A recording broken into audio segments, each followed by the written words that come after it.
word to wise. Grass only greener when it's fertilized. Gave them truth in these songs, they prefer to lies. Destiny beautiful, adrift in her purple lies. You can't see me, you Stevie. Wondering how I reach more evolutions than Evie and make it look easy.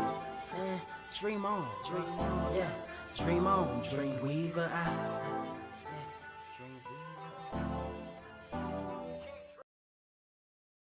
What is up, Earth's mightiest subscribers? It is your boy Ernie the Blerd Without Fear. Got the homie Carter presents. Welcome to episode 357 of the Blerd Cave, the #1 comic book podcast on this or any other Earth in the multiverse that you can find. Well, you guys know where to find the shit. Anyway, yeah, but if you do, leave us a rating. Carter,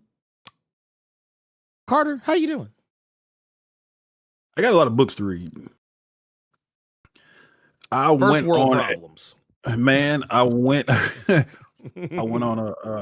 a bit of a spree because I'd been behaving for a minute, but I knew if I got enough things together, then that would stop me from buying other things. So like some of these I was able to find in like the bargain bin, because that bargain bin in my LCS is clutch. So like case in point, before he left Marvel and then he went to DC and y'all acted like he left WWF and went to WCW, you all just all of a sudden hated his fucking guts. I have the entirety of Tom Taylor's X-Men Red Run. Look at you. Yeah, this is when Jean returned. It's about Jean and her team of X-Men, but it's also like a continuation of Tom Taylor's all new Wolverine run. I would have liked to have seen more with this team. So technically this would be volume 1. Volume 2 is when Al Ewing took over the book and then he went for 18 more issues. But this X-Men team was kind of cold. It was Jean, Laura Kinney, Wolverine, Honey Badger, the Gabby, the little sister, Gambit, Nightcrawler, Namor, and Gentle. That's a cold little roster. And then I got some more information about how Gentle was treated and how his mom looked at him as like less than because he wasn't a real Wakandan. I thought that was pretty wild. Yeah, because he's technically only half Wakandan. He's Wakandan and Russian. Okay. So I got that. I got through those 11 issues relatively quick. I will actually recommend this because it does do a complete story, and it's basically Jean's team going against Cassandra Nova. So that was good. Another thing I got, the second book of Transformers, where Ernie had to tell me who this Transformer was. Who is this again? Ultra Magnus. Thank you. So this is the rest. That's Unsolved Mysteries. Why did the jingle start playing in my head when you said that? Yeah, because Robert Stack was the voice of Ultra Magnus. Okay. Damn, I did not know that. But this is the second half. This is the other half of Daniel Warren Johnson's Transformers run. So I'm really excited to get to that. Another thing I got that I've talked about on here several times before was Eat Your Young. Got that fucking trade from Mad Cave, Brian Bucalato, and a family that tries to murder the father, tries to murder everybody else. This is a good one. I like that one, even though I did have a few issues with the ending. Another thing I got, because I talked about it once before on here, I went ahead and got the other two that are out for it, is Black Sad. I got They All Fall Down Part 1 and Part 2. I now have all Black Sad stories that have been translated and released in America. I have all of it now. I enjoyed all of it. That was a good one, especially that last one. That was a little fun one. And the last thing I picked up, I've been looking for a minute because I think my shop only owed us like maybe 1 or 2 copies, and then they wait to see on those. But I was actually able to get just back on my non-superhero, non like capes and things like that. This is actually just a graphic novel because I was at the library a couple of weeks ago, and I was reading Incognito because they had a copy of it there. And there was a gentleman that saw me there reading and was like, "Hey, if you like that, you ought to read this." And it's actually called March. This is a complete trilogy of March. This was done by a congressman by the name of John Lewis. It's basically the moments that he was involved in. It's kind of like it's basically him telling the story of things that he was involved in during the civil rights movement. It was just done in a comic. It was done in a comic way. So this is a pretty interesting one that I do want to get to at some point. And I've already finished Black Sad. I've already finished X-Men Red. And that was going to be the next one on my list. I was going to leave Transformers and Eat Your Young to be read at a later date because they ain't going nowhere. But yeah, I've gotten... I got some stuff to read. I got some stuff to read. No Savage Dragon, I will fucking ban you from here, boy. Don't you ever say some shit like that to me again. So wait a minute. Carter would like y'all to know he is not part of the chair sniffing, the women's chair sniffing delegation, okay? I will take all the diesel out of your motherfucking ship, Captain. That ship will belong to me. I will throw your ass overboard without a shedding a tear. We not eating for the fucking play like that.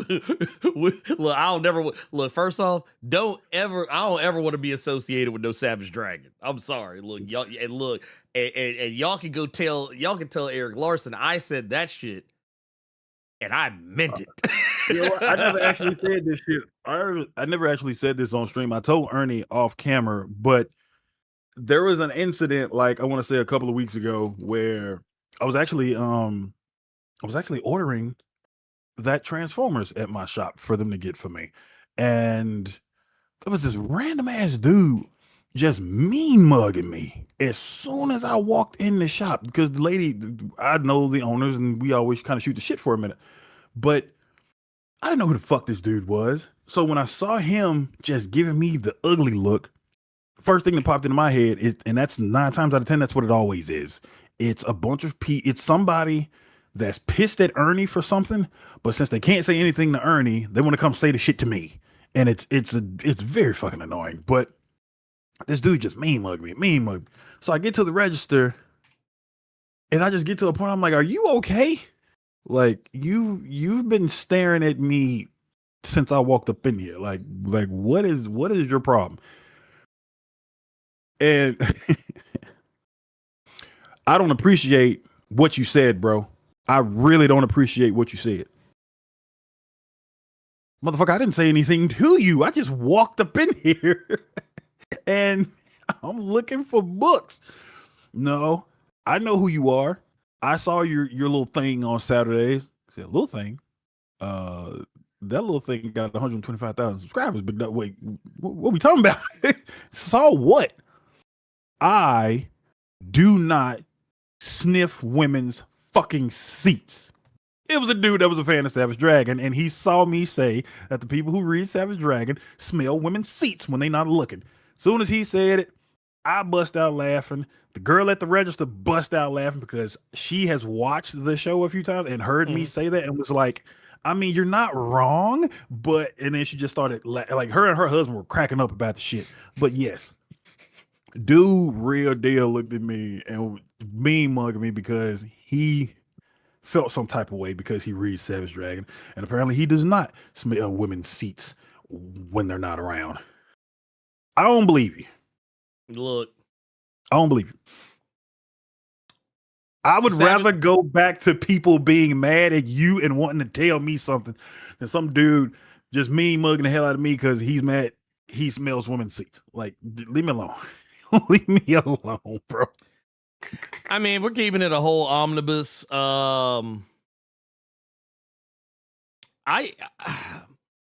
only one way I can feel about people like that. Like, there's only one way I feel, you know, if you're someone who likes Savage Dragon and it makes you upset that we are dismissive of the thing that brings you joy. I mean, under normal circumstances, it would bother me. to feel that type of way. It would bother me to know that I've upset someone that because of something that they like, just because I made fun of it. It would normally make me feel bad. 'Cause I'm like, oh man, I don't want to make you like feel bad about what you like. But in the case of Savage Dragon, we do not care. I'm just gonna be real. Like that, you could take that shit to the bank. You could take that shit to the bank. On the straight up. I didn't really get a whole bunch of shit this week. I've mostly just kind of been doing shit. That's mostly what I've spent most of my time doing. I think I got like a couple of things, but the only one that really like stuck out, at least as far as stuff that I actually started reading, was the 5 gears. Oh, you got it there. Yeah, actually, so all right, look, I'm not trying to shit on my plug, but under normal circumstances, when I buy things from in stock trades, it usually takes them a while to like pack that shit up and give it and send it to me. Now, to be fair, a lot of those times it's usually when I get like a whole bunch of shit all at once. But even sometimes when I buy just one thing, it usually will take them a minute. When this showed up, I was actually genuinely surprised because I didn't expect to get it until next week. But no, they actually sent it in pretty fast. And I was like, dude, this is really cool. I started I haven't finished it, but I'm about halfway through it, and I could definitely say this. I can't speak for the stories, the story in the middle, but the very first one with Ricky. That was the one that's the one I want to talk about. If we can talk about that real quick. Because that's the one I wanted you to read. So for people that don't know, 5 Gears in Reverse, it's the newest criminal story. The story for it, I've talked about, I think I talked about it last week or the week before, but the first story in that book is a special one shot. It was called Giant Size Criminal #1. It was coming, it came out when Brubaker and Phillips thought the show was going to be coming out, and then it just didn't. But that first story in particular, I did want to talk to Ernie about, just because of what the premise was and then what happened. Ricky is worse than Adam Sandler's character in Uncut Gems. Look. He's out of line, but he's right. But I do want to talk about that because, like, okay, them goddamn lawless boys, Lord have mercy. So let me give you all the premise of the story. Ricky Lawless, he was the main character of this story, and he gets a job from somebody that he owes money to. That's Ricky. Go to this guy's house. Go to his hotel room, sneak into this hotel, go to his hotel room, wait for him to show up, rob him, and then bring it back to me. Now, Ernie, that was all you got to do. Go in your room, hide somewhere, rob him, bring me back the loot. That was all you had to do. Look, okay, so real talk.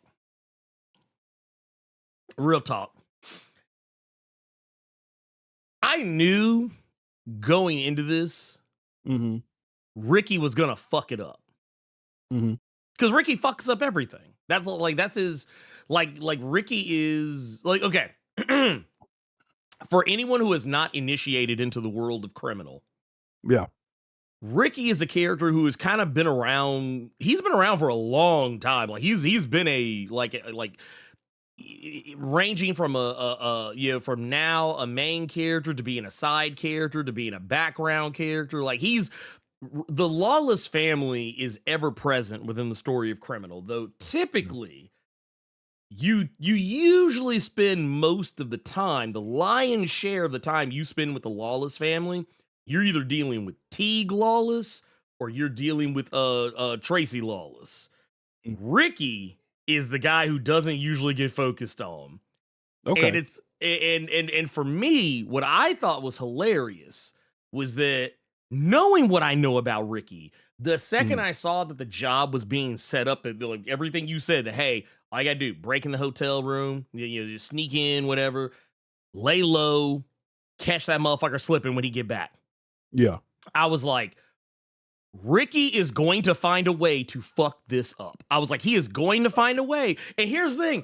I was like, knowing that, I was still surprised when I got to the end of the story to see exactly how bad he fucked up. Like, look. I don't even want you to get to that part. No. I'm not even going to say what happens.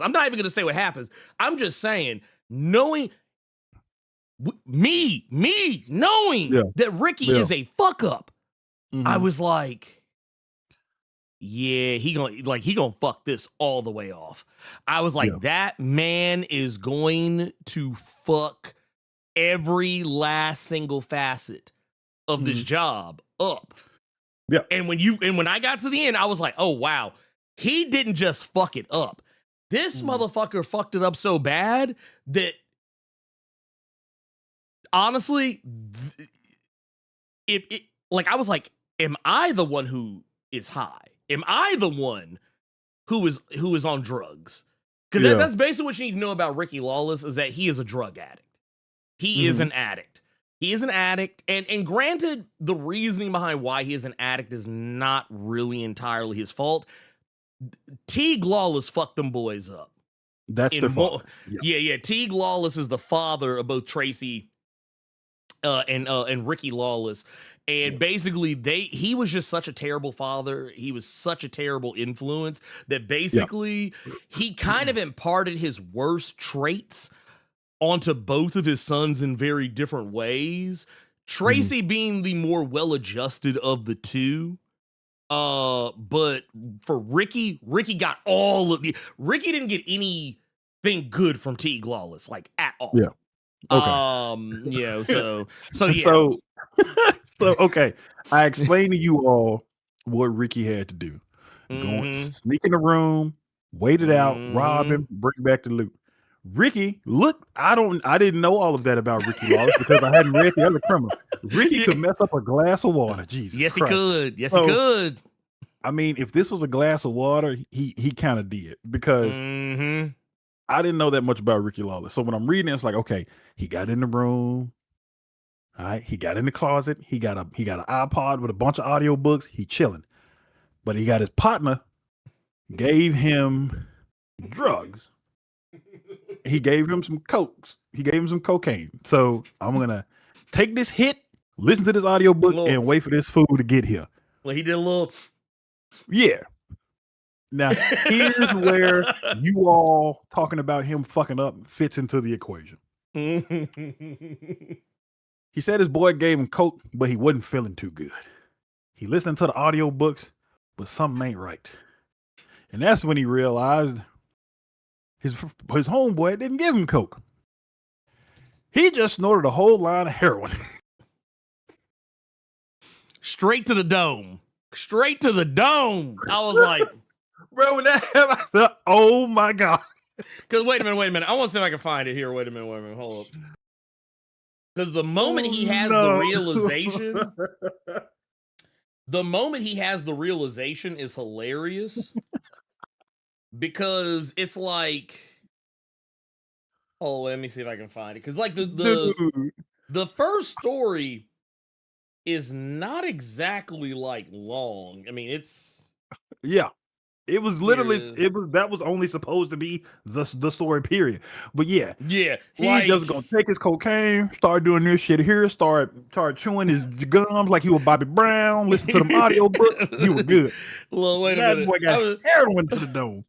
Look, this man. Look here. I just want to show you, like.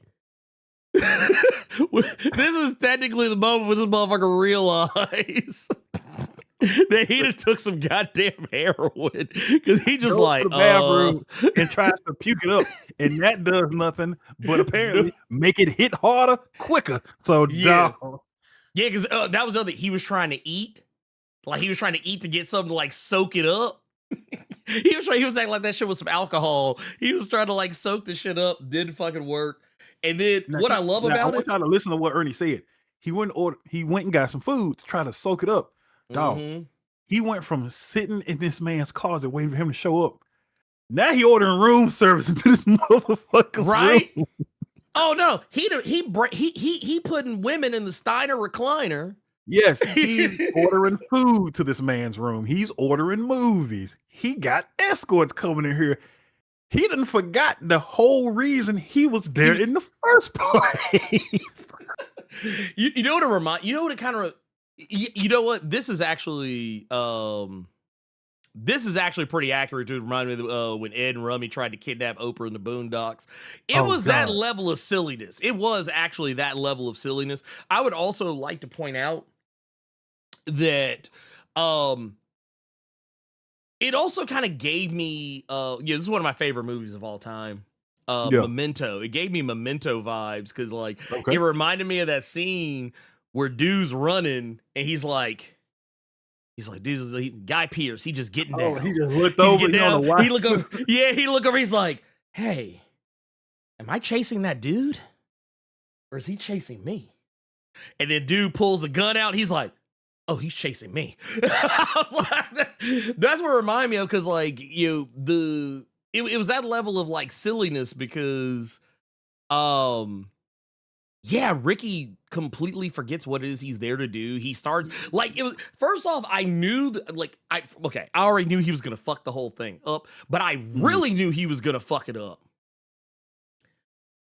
when he sat down in dude's hotel room in plain sight. When he just started getting comfortable, when he started spreading out, mother was like, "Oh yeah, let me get spread out on this couch." Yeah. I was like, "Oh, this man." I was like, "This is gonna be bad. There's no way." I was like, "There's no way that this is gonna go well." But no, I'm enjoying what I'm reading out of it so far. It's criminal, so duh. Even the stories, I'll even admit, while the more of Criminal that I read, the further I got into the stories of Criminal, especially when they started deviating from, or let me rephrase that.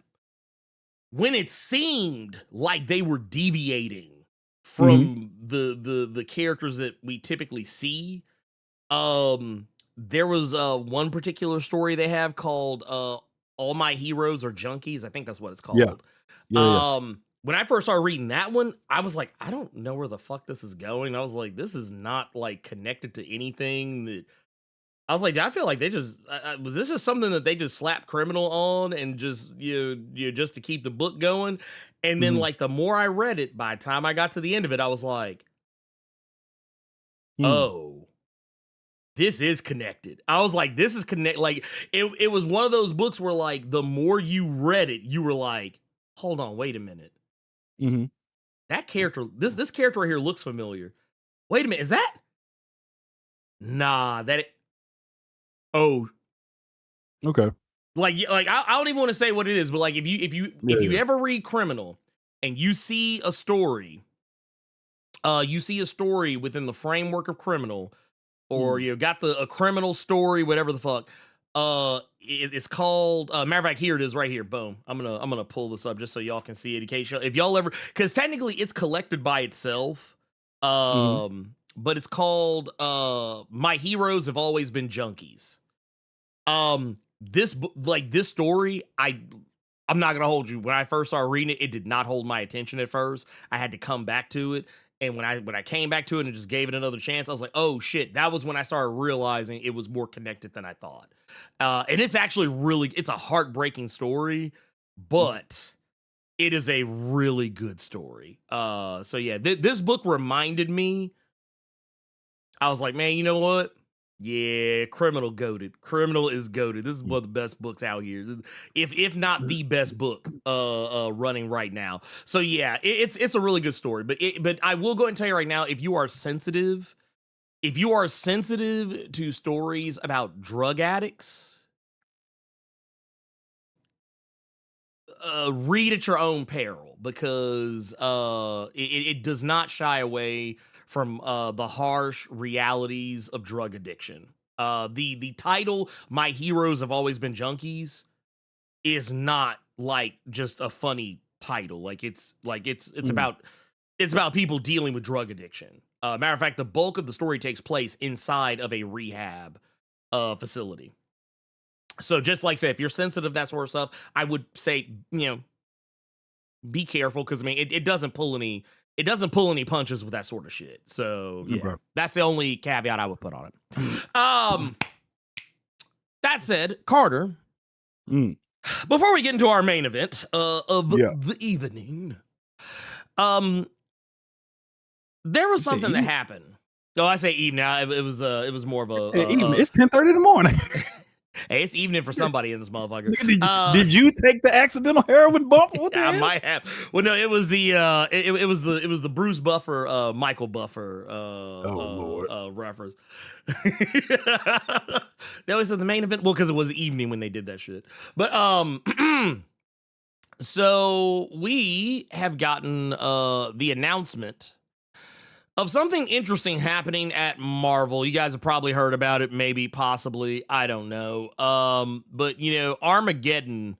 There's two major storylines, Armageddon and DNX, that are coming to Marvel Comics this year. Yeah. And while at this precise moment, I third generation don't give a fuck about either. I did find something interesting when Carter showed this to me. Apparently, it has been revealed that Chip Zdarsky and Marco Cicchetto, they are reuniting one time for the one time on an Avengers series. It's gonna be a whole new Avengers roster. Yeah. Oh, real quick. Yes. Deck it out. The Hulk War stuff ain't dropping till next year. Yeah, it got pushed. They're making Philip Kennedy Johnson wait until all of this shaboing is done. Yeah. Then you're gonna get the Infernal Hulk stuff. Yes, there's already another X-Men crossover on the way. You wait. I'm not gonna hold you, man. Tom Brevoort has done something that I think should be impossible. He made me not give a fuck about the X-Men anymore. He is single-handedly made me not really give two shits about what happens with the X-Men. Like, I still check in and still read shit, but like when I read it, I'm just like, all right. Like, I am definitely excited about and I will agree with this. It is exciting that Zdarsky is on Avengers. I mean, technically he did Avengers Twilight, but that was like a alternate future type deal. But yeah, Zdarsky on Avengers, I'm definitely interested in that aspect of it. I don't give a fuck about Armageddon. They keep that shit. I'm gonna need to see something before I get excited about that.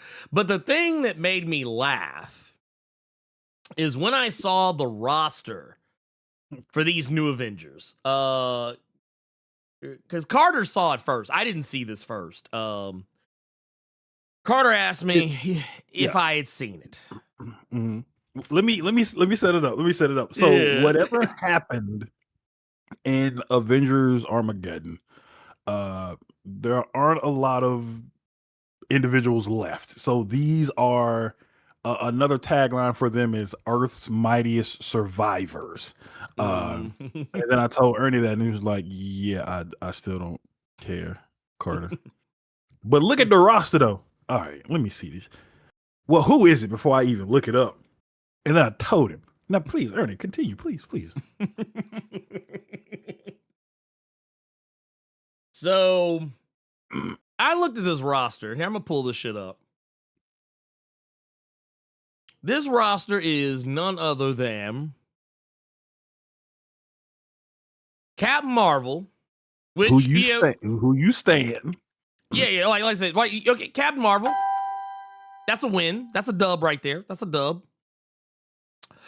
And then we also got Daredevil, which, look, I say this as the treasurer of the Hornhead fan club.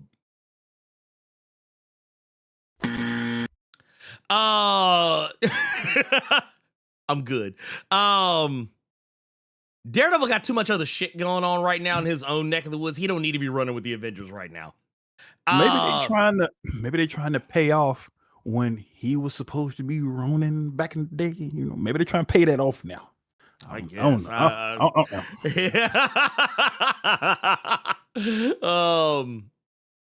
know. Man, look.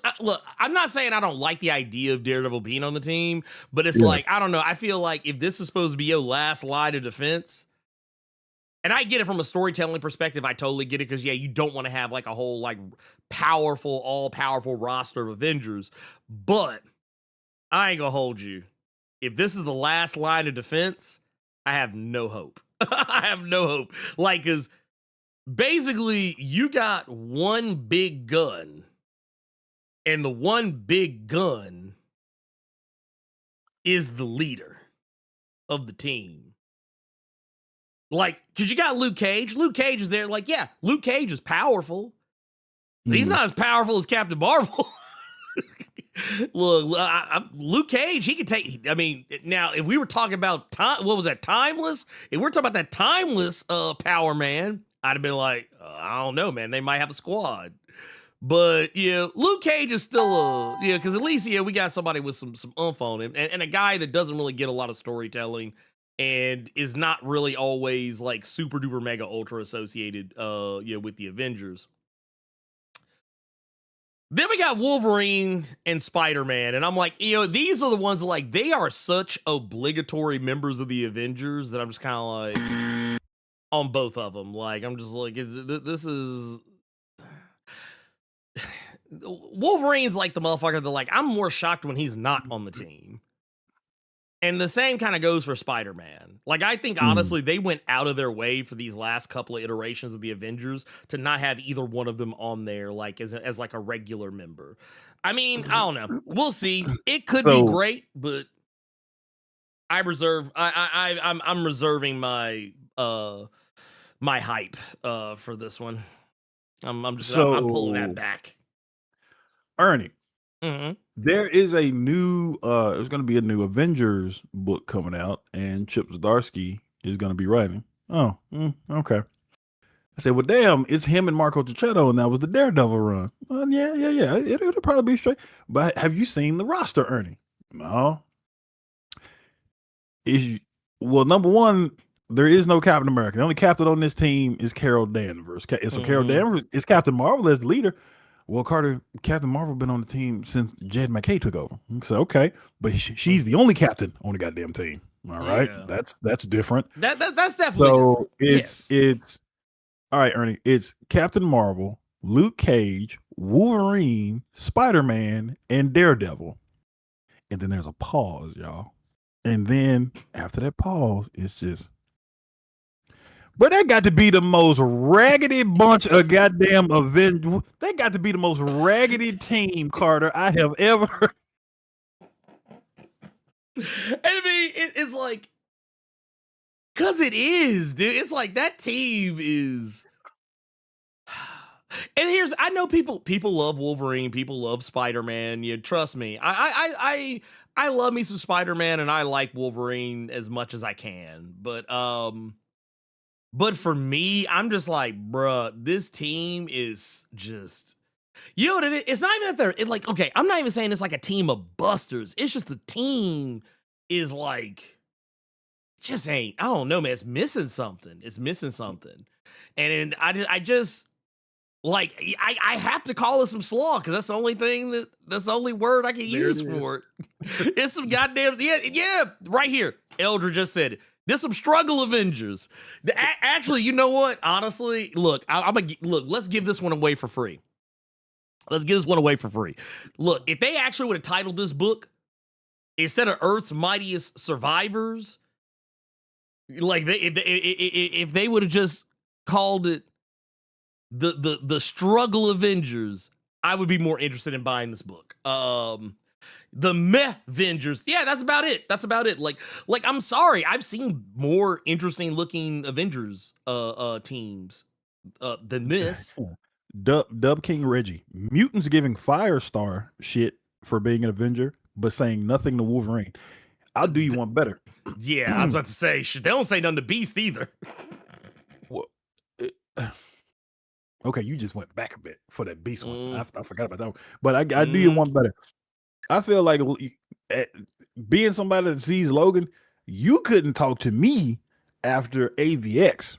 And if I can be really honest, you couldn't talk to me after that bullshit you pulled during Age of Ultron. So Talk to him. Wolverine should have immediately just been, no, you need to stay across the street. So if we could be, if we could just keep it A1 here. Well, you know what it is? You know what it is? It's because, sometimes like a generation learns a word or a phrase or some shit, and then they make it everybody else's problem. Mm-hmm. I feel like that's what happened with the term cop. Like, because everybody loves to throw around the term cop. Like, they're like, oh, so-and-so's a cop, so-and-so's a cop, so-and-so's a cop, so-and-so's a cop. Here's the thing. All superheroes are fucking cops. They are cops. Matter of fact, I mean, just because they're vigilantes don't make them any less a cop. Spider-Man's a cop.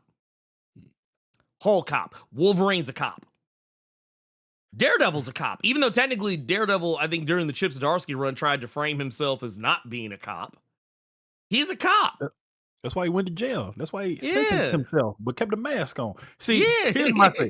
Ernie giving this book a lot more grief because than I am personally, just because I remember seeing the new Avengers run from Bendis when Bendis was writing both books, and it was Spider-Man, it was Luke Cage, it was fucking Wolverine. So I'm always a sucker for some good Luke Cage shenanigans. So I'm actually kind of excited to see what Chip Zdarsky is going to do with Luke Cage now that he can write a Luke Cage that don't have to use a walker. Oh yeah, he got to be in that goddamn suit. So having Chip write a current Luke Cage, that'll be an interesting one to see. Him getting back to Daredevil will be an interesting one to see. I hope he can keep it more Devil's Reign than Red Fist. Yes. Seeing Chip write Captain Marvel could be an interesting one. I'm interested to see his take on her. I'm interested to see his take on her because I judge because when a writer can't write Captain Marvel correctly, I learn a lot. Like, I'm not gonna lie, Captain Marvel's my canary in the coal mine for a lot of writers. Okay. If you can't write Captain Marvel, then you need to get the fuck on somewhere because it lets me know who actually tried to know something about her character versus who just read Civil War II and said, yep, that's her. But see, out of this group, Chip's written Daredevil. He knows how to write Daredevil. Even if you are people like Ernie and myself who did not like the Red Fist saga, he still knows how to write Daredevil. He knows how to write fucking Spider-Man. There are so many people that wanted him ages ago to be on an amazing run, like a long amazing run. You all, I think a lot of you all who know the interviews and articles and stuff like that have come out, you all know that originally Chip was the one that they wanted to write Ultimate Spider-Man, but he didn't want to do it, and that's how Hickman ended up doing it. But so we got two characters there that we know he knows how to write immaculately well. Wolverine, I'm sorry to say it like this. I am. Wolverine ain't that hard to write. No, so he is not. I have no problem with how he's going to do Wolverine. I go where I want to go. Yeah. You're either gonna write him like he was in 97 cartoon back in the day. You gonna write him like Hugh Jackman. Hugh Jackman, exactly. I'm gonna leave that for third. But yeah, Wolverine ain't a hard character to write. No, he's so not. Luke, I want to see. I'm really interested to see what he's gonna do with Luke because I really don't want what turned me off from reading a lot of Luke Cage stuff, and it's just. I got to make a phone call to Jess about my baby, and I may have a page or two of punching, but I'm just always making a phone call or on the phone with Jessica, rolling my doing. Get him out of the pappy mode real quick. I want to see what else he can do when he is actually an Avenger. I don't know if he's going to be. I feel like he's not the mayor anymore if he's on this Avengers team. I could be wrong, but. I am really interested to see what's going to happen with Luke. I want there to be more to Luke than just being just Pappy, just being the one that broke off Jessica Jones. Yeah. So I'm interested in this book. Even with me being interested, it is still funny that a lot of y'all look at this like, because I called somebody yesterday and I told them they didn't say raggedy, but it wasn't too far off. Like, that's deep. That's all. You ain't got nobody else. So I don't know, man. I thought you was gonna tell me some more names because I was like, oh, it's just them. Apparently, another member is getting added in the first issue. Just don't know who that is. Oh, they'll keep it. Well, I'll say too. Sky Turtle, you are correct. Donny Cates was technically, I think, supposed to write Ultimate Spider-Man before the accident and departure. As a matter of fact, Donny Cates, to my understanding, was supposed to be the architect of the whole thing. Like, not just like he would have written Ultimate Spider-Man, but it was my understanding that he was actually going to be the architect of the entire Ultimate Marvel storyline, which is why when we were reading his Venom series, he was a lot of setup in there. It was a lot of setup in there. Yeah, everything that built up to that Ultimate Invasion storyline, that was all playback to the Donny Cates Venom run, because there were multiple. There's at least, I think, there was like 3 separate different arcs in the Venom run that set up Ultimate Invasion. If you're reading Ultimate Endgame, the whole reason he was able to make the Carnage symbiote and all this other shit that he's doing in Ultimate Endgame, it was because he got the symbiote from the Ultimate Universe, even though the Ultimate Universe was dead. But basically, my point is, a lot of that shit happened in Donny Cates' Venom run. But then Donnie's accident happened, so we had to go in another direction. And the direction that Marvel picked, that had Hickman pick, was Chip. Chip just did not want to do that. I'm not mad at him. No. Seeing the way the world is right now, I wouldn't have wanted to be on an amazing book or an ultimately amazing book. No. I'm gonna stay over here. But hindsight is a motherfucker. Yeah. Knowing what his Batman ended up as, I wonder if he regrets that choice of not just going to Ultimate Spider-Man. Hey, there's an alternate universe. Yeah. There's an alternate universe, Carter. You know what? Someone just asked something, they didn't ask it, but they mentioned something. I wanted to get your opinion on it. Okay. Where'd it go? Because I was literally just looking at it. He is in better shape. He's been at some conventions, Bill. So yeah, Donnie is in much better shape. He said he was going to be announcing some stuff, but the announcement hasn't happened yet. But yeah, he's been at a lot of like cons and stuff. Carter, I wanted to ask you something. Shoot. How you feel about that Wolverine trailer, big dog?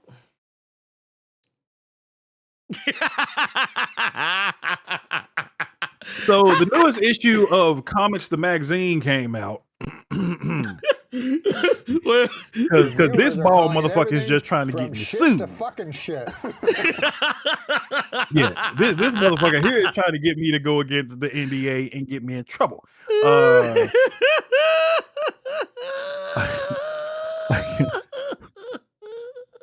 What's sad is I was immediately about to say something, and I had to think about the question real quick. I was like, "Oh, you bitch!" Okay, no. Look, cannot talk about that. Cannot talk about that. Oh no, that that this is motherfucker one of those cases where Carter looked at me, he's like, raggedy bitch. Man, look. Look, dog. Look. Oh, God. Look, man. All I can say is I think you all will have a good time with it. Sorry, I'm sorry. I want you all to remember that just like the Spider-Man games, this is this is a company taking liberties with story stuff. So Yes. it's not going to be the stuff that you've read. It's not going to be the stuff that you've watched. It's just going to be their spin on it. And that's all I'm gonna say because I don't want to get in trouble. I beat it last year. Okay, real quick. wait a minute. Before we go into the thing, real quick, I want to go through some super chats. We got one right here. We got one from the homie Dat Boy Jeremiah with the 10 says, "What's up, Blerd Co? I just read Power Fantasy 1, 2, 3. Magus is my favorite character so far, but there's no back matter, so I can't study the shit. Why is Kieran Gillen gatekeeping?" Look, Carter and I have talked about this in the past. I don't know if this is going to happen. Carter, I'm pretty sure we might be of the same mind in regards to this. I don't know if we're ever going to get like an actual like edition of it where we get to get like a lot of good back matter. I know Carter and I are both pretty partial to getting some of those essays that. Oh, I asked him. What did he say? What did he say? So what he said was he appreciated that I wanted those included because they do do put a lot of work into that kind of stuff in the back matter, but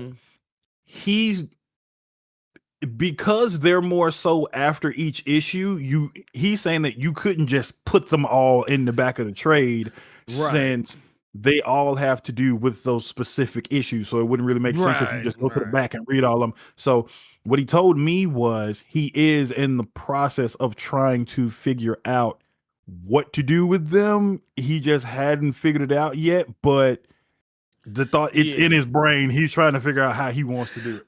I feel like if you did like a hardcover collection, I feel like you could sneak them in between each like individual issue. That's how I feel. Bitterroot had them good ass articles after certain stories and shit. So yeah. I feel like because some of them, I feel like some of those essays weren't always so like tied to the issue prior or the issue that you had just read, but the ones that were, I would definitely like sneak them in between the relevant chapters and then have the rest of them at the back. I would love to see Casper Wingard's sketchbook on the series. I think that would be, and I would love to actually, not only that, I would love to see the scripts. I would love to see the script. I would love to see the breakdown of script to thumbnail to layouts and whatnot to to like inks and then like colors and finishes and stuff like that. I would love to see that breakdown. Would absolutely positively love to see. I hate that you say something. I hate that you open your mouth because I keep seeing people say certain shit about that game, and I. Just look here, Carter. I hate that you said that shit. I'm sorry. Hey, don't do that. Don't bring chaps. Don't do that. I'm sorry, Carter. Don't do that. Benjamin Loudley with the 10. He said something. This is something for the collection plate. Ernie, can you recommend any shops in the M that take trade-ins? I got a lot of weight I need to offload. Whoa. We don't do drug deals over here, big dog. I got a lot of weight I need to offload, and I've only ever been to the 2 901 comics. So yeah, you talk about 901 Comics, 901 Comics East. It's okay. So if not at either one of those, Carter might have a certain he might have a certain opinion about this, but I can't speak to Memphis Comics and Collectibles because I don't go in there quite as often.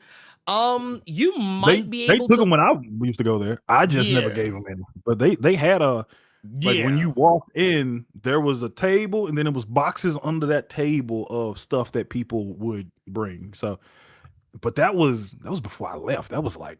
Yeah, that was 2013, 2014. Yeah, I don't know about their trade-in process, how it works now. The Cellar, which is the shop that I frequent, because it's closer to where I live. Because I always tell people that's like I said, my at the Cellar, I know, I think I'm pretty sure they do, but I think kind of similar to some other shops, they probably just really like depending on when they take stuff in, but I would definitely call ahead, be like, hey, like, are y'all taking in anything? Yeah, whatever. But Memphis Comics and Collectibles, I think, is ostensibly the biggest shop in town. So I mean, I'd be shocked if they didn't take anything. Okay. I'm certain they still do. But yes, as far as people asking, trying to get Carter to spill any tea, Carter, this is what I want you to do. I want you to be in this mode. Unidentified mutants. Ignore. There you go. That's how we're gonna do that. You just don't do anything. Don't do anything. Keep NDAs are serious business. Yes, they and are. I got the handicap match. Let me say something. NDAs are serious business, and I got the handicap match. I got the Dudley Boy NDA of both Sony and Marvel. Y'all not getting me caught up, dog. You not getting me caught up. Oh, bro, because I'm gonna tell you, he asking that fucking question, but I'm gonna be the one to get shot. No, sir. Yeah, no, because before he even opened his mouth, they both gonna be like, they gonna be like, no, they said, get your ass back. Dog, I remember when I posted the picture of me at the studio. Mm-hmm. And there were several individuals that started like looking and shit like that. I'm like, y'all don't even fuck. Let's go ahead and archive that real quick. Aluminum with the 1999 Canada. He said he's just dropping by. He's about to go watch Obsession. Enjoy, Carter. Thank you for the Canada's 1999. I do want to go watch that movie now that I had somebody spoil the ending of it. I really want to go see it now. No, I can't say that. Don't say it because I don't want to know. I don't want to know. Yeah. But when I found that out, that makes me want to go watch that movie now. So thank you for that, Phlominum. We got another one here from. I ain't gonna let you slide past that 1999. I was so super chat. We also got highlight. Yes, we got highlight with the 5. He said, I love the direction Matthew Rosenberg is taking Spawn in. Carter, what do you think? I enjoyed it as well. I did not think I would because I was not that big of a Rosenberg fan. I thought his Punisher was all right. Task Force Z he seemed more like a popcorn flick kind of writer, but I am enjoying Spawn. Did you read his Uncanny? No. Wait. Okay. Yes, I did. Because that was before the Krakoa stuff. When they didn't even have a school. These niggas was just chilling at the bar. This is where they congregate. They may as well be at the bar with no name. Yeah. The one memory I have from that run was when Ilyana Rasputin killed Dark Beast. That's the one memory I have from that run when she have his body in one spot and have his body in another spot. That's one thing I remember for that. But again, that's another one where I just thought it was more like a popcorn flick kind of book, which depending on the mood I'm in, I'll read it. But I am enjoying what he's doing with Spawn. I still think that The Scorched is the book to beat when it comes to the Spawn stuff. I need to get back onto King Spawn. And the second issue of She-Spawn came out this week as well. I need to catch up on. But which one was the one I would agree you with that. told me? Which one was the one you told me wasn't good? The one that you didn't like, which was the book you told me was like the one to avoid? Oh, the one I told you I didn't like was Rat City. Okay, yeah, okay. Well, you ain't got to worry about me. That was Spawn 2099. It started off good, and then it just started declining. We got another 1999 from Gillis Mo saying, all I'm gonna say is, Devon, get the tape. That's why I'm not saying shit. Look, hey, look, they about to take your ass to Dudleyville. I'm gonna take you to Dudleyville, bro. I do not want anybody from Sony where you just see me laid out and they just look like this. In that goddamn trance because you just put somebody to a table. Wait. It's like, wait. I ain't gonna hold you. That shit lives rent free in my head. That motherfucker put Mae Young through the table. And because I think that was like one of the first times I think I ever saw him do that shit. Where that motherfucker just... Dude, I remember my uncle cracking up, and I just remember JR. And that son of a bitch is back in that trans, bro. I was cracking up. The Bubba stare. Hey, you know what? I always like when people find out. You know what? Say, hey, this is the Resolve comic book says, I didn't know you did live streams. Cool. Hey, thank you for showing up. Yeah, we do live streams every Saturday, Thursdays and Saturdays, but this specific stream we do every Saturday. We get started at 1 p.m. Eastern, 10 a.m. Pacific. Yeah. And we are Scott Turtle, I'm from Memphis. I left in like 2014. Ernie's still there. I'm still here. Yeah. We haven't had a conversation about the redistrict stuff on camera, but we have had conversations about that bullshit off stream. We are well fucking aware. Oh yeah, very, very. Excuse me. I think we've talked about it on the Thursday stream because that's usually where we get into more like just kind of everything stuff. I say why everything stuff. Actually, we talk about politics a little bit more on that side of things. But I'll say this much: it's fucked, it's terrible, and I kept trying to tell people, man,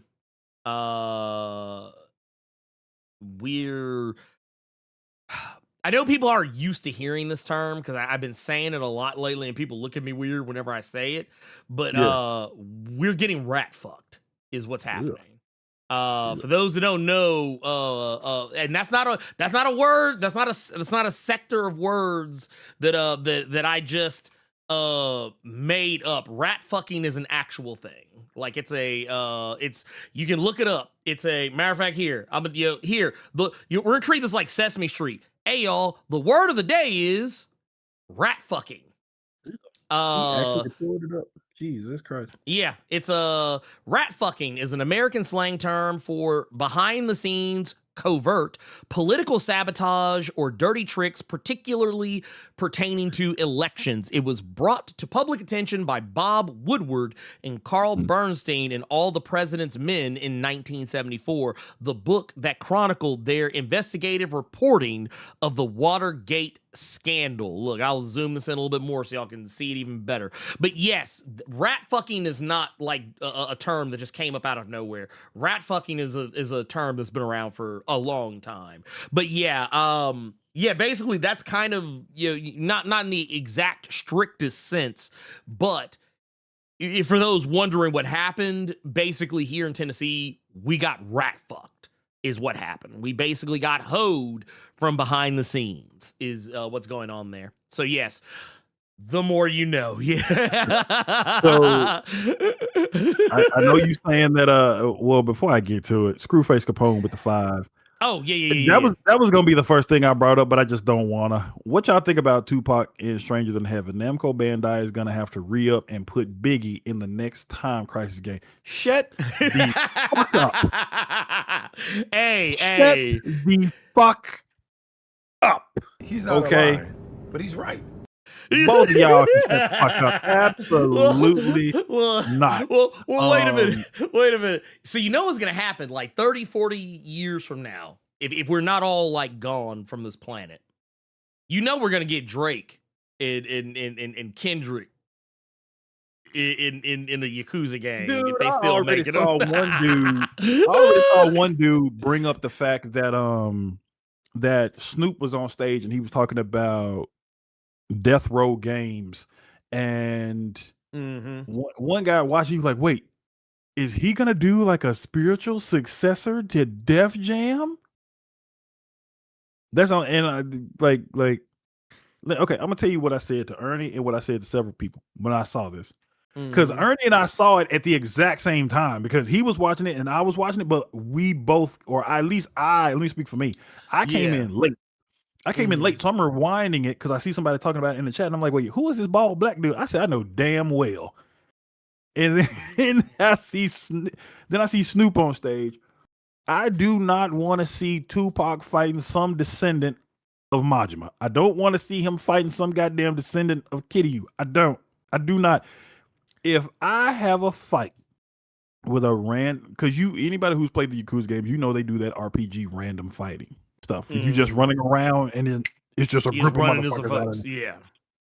Dude, if I'm in the middle of fighting somebody in Shibuya or some shit, and I randomly hear ambitions of a rider just start playing, I'm gonna get real Fake upset. money. I don't want to hear Fake money. Okay. All right, let me okay. Real quick. You know what? No. Yeah. We Go, not go, doing- I don't dog. If I have to hear thug passion ghetto gospel Hail Mary doing a boss fight, I'm gonna be really upset. Wait. So what if you got to fight Pac and like when he come out Neo, because all the Yakuza, whenever you play a Yakuza game, the bosses, they usually have like some kind of crazy intro. What if you start hearing Hail Mary, like when that motherfucker like walk out from behind the little sliding door comes open and that dude come out? What if he take the kimono off? People don't think I'm serious. People don't think I'm serious. Let me explain something to you. There was one time, and the people that watch my Twitch streams, they can confirm this. I gotten gifted some weird ass freak ass game by somebody, and there was a puzzle you had to do. And I remember it was trying to go like them old ass Resident Evil games, something like that. Like you get a wrench, you have to use the wrench to open the door. So I'm using the wrench, I'm putting it on the door won't open. It's not letting me do it. And I said, wait, is it gonna have me like set? Do I have to actually set the fucking wrench? The game won't just automatically do it itself. If I have to just set the wrench myself to put on the door, I'm cutting this shit off. And true as you are sitting there, I had to set that stupid fucking wrench to open the door, and I cut stream off right then and there, and that was that. I was not playing. If I hear Machiavellianist, I will immediately cut my whole goddamn stream.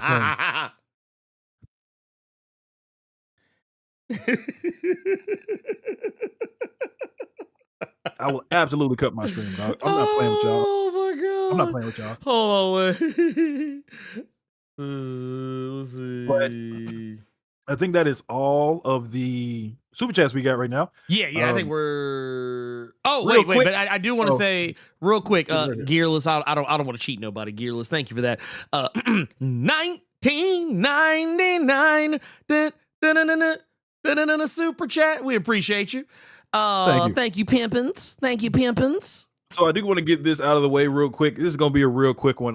Like I said, the new Comics the Magazine came out this week, issue number 4. I can breeze through these so we can get to what we are actually here to discuss. So the Pool Box Power Rankings, the top 10 titles that are in you all's pool boxes. So you all are to blame for this. You want me to start from 10 or do you want me to start from the first one? Man, now start from 10. Let's work our way up. Let's work our way up. All right. Top 10 titles that are in people's pool box power rankings right now. Number 10, Daredevil. Stephanie Phillips' Daredevil is in the top 10. I heard that. Number 9. I respect that. I respect that. Yeah, I fuck with that. I have not had a complaint yet about that Daredevil run. Number 9 is Chip Zdarsky's Captain America is going to be number 9. I respect that. I like seeing the cap. I like seeing the captain up top. Or in the top number 10. 8. Saladin Ahmed's Wolverine is in the top 10. I'm fucking shocked. I'm shocked. Wow. I mean, it's not bad, but it's like I don't know, man. I guess I don't. You know what? That's an unfair thing. That was an unfair thing because you know what? I don't know. Maybe it's better than I think it is. I started out being okay with the Wolverine, but the further it's gone, the less interested I've become. Okay. Number 7, which was actually a surprise for me. Spider-Man, Superman, the Marvel DC comic was number 7. I respect that. Number 6. Gail Simone's Uncanny X-Men was number 6. I like that. I respect it. Number 5. Jason Aaron's Absolute Soups. Maybe because the King Shazam Black Adam shit is happening now, it's getting more. Maybe it's getting more attention. I don't know. Yeah, I'm not reading Absolute Soups. I'm gonna just keep it. Yeah, a buck with y'all. I'm not gonna hold you. I kind of checked out after the what was the attack on? Was it the attack on Smallville? Was that one of the? It was Kansas. Yeah. Back when, like, I tell you what, so it was. After that, it was when our boy off of Turtles was on art. And that was like some of the last of it I think I had actually read. But I mean, you know what? Not bad. Okay. Not bad. Number 4. Matt Fraction's Bat. His Batman is number 4 right now. I'll take it. Number 3. Absolute Wonder Woman from Kelly Thompson, Hayden Sherman. Should be higher, but okay. Number doo-doo. The Deuce. Number 2. Do I have to say number 2? Yeah, go ahead, please. Amazing Spider-Man. You know what? I would love to give it a positive, like a thumbs up. You're gonna have to. It ain't bad. Well, I mean, no, I don't want to give it because what cost did we have to pay to get this? So you know what? I'm not saying that it's bad. I'm not gonna buzz it because it's bad. I'm gonna buzz it because of everything terrible that has happened to make this possible.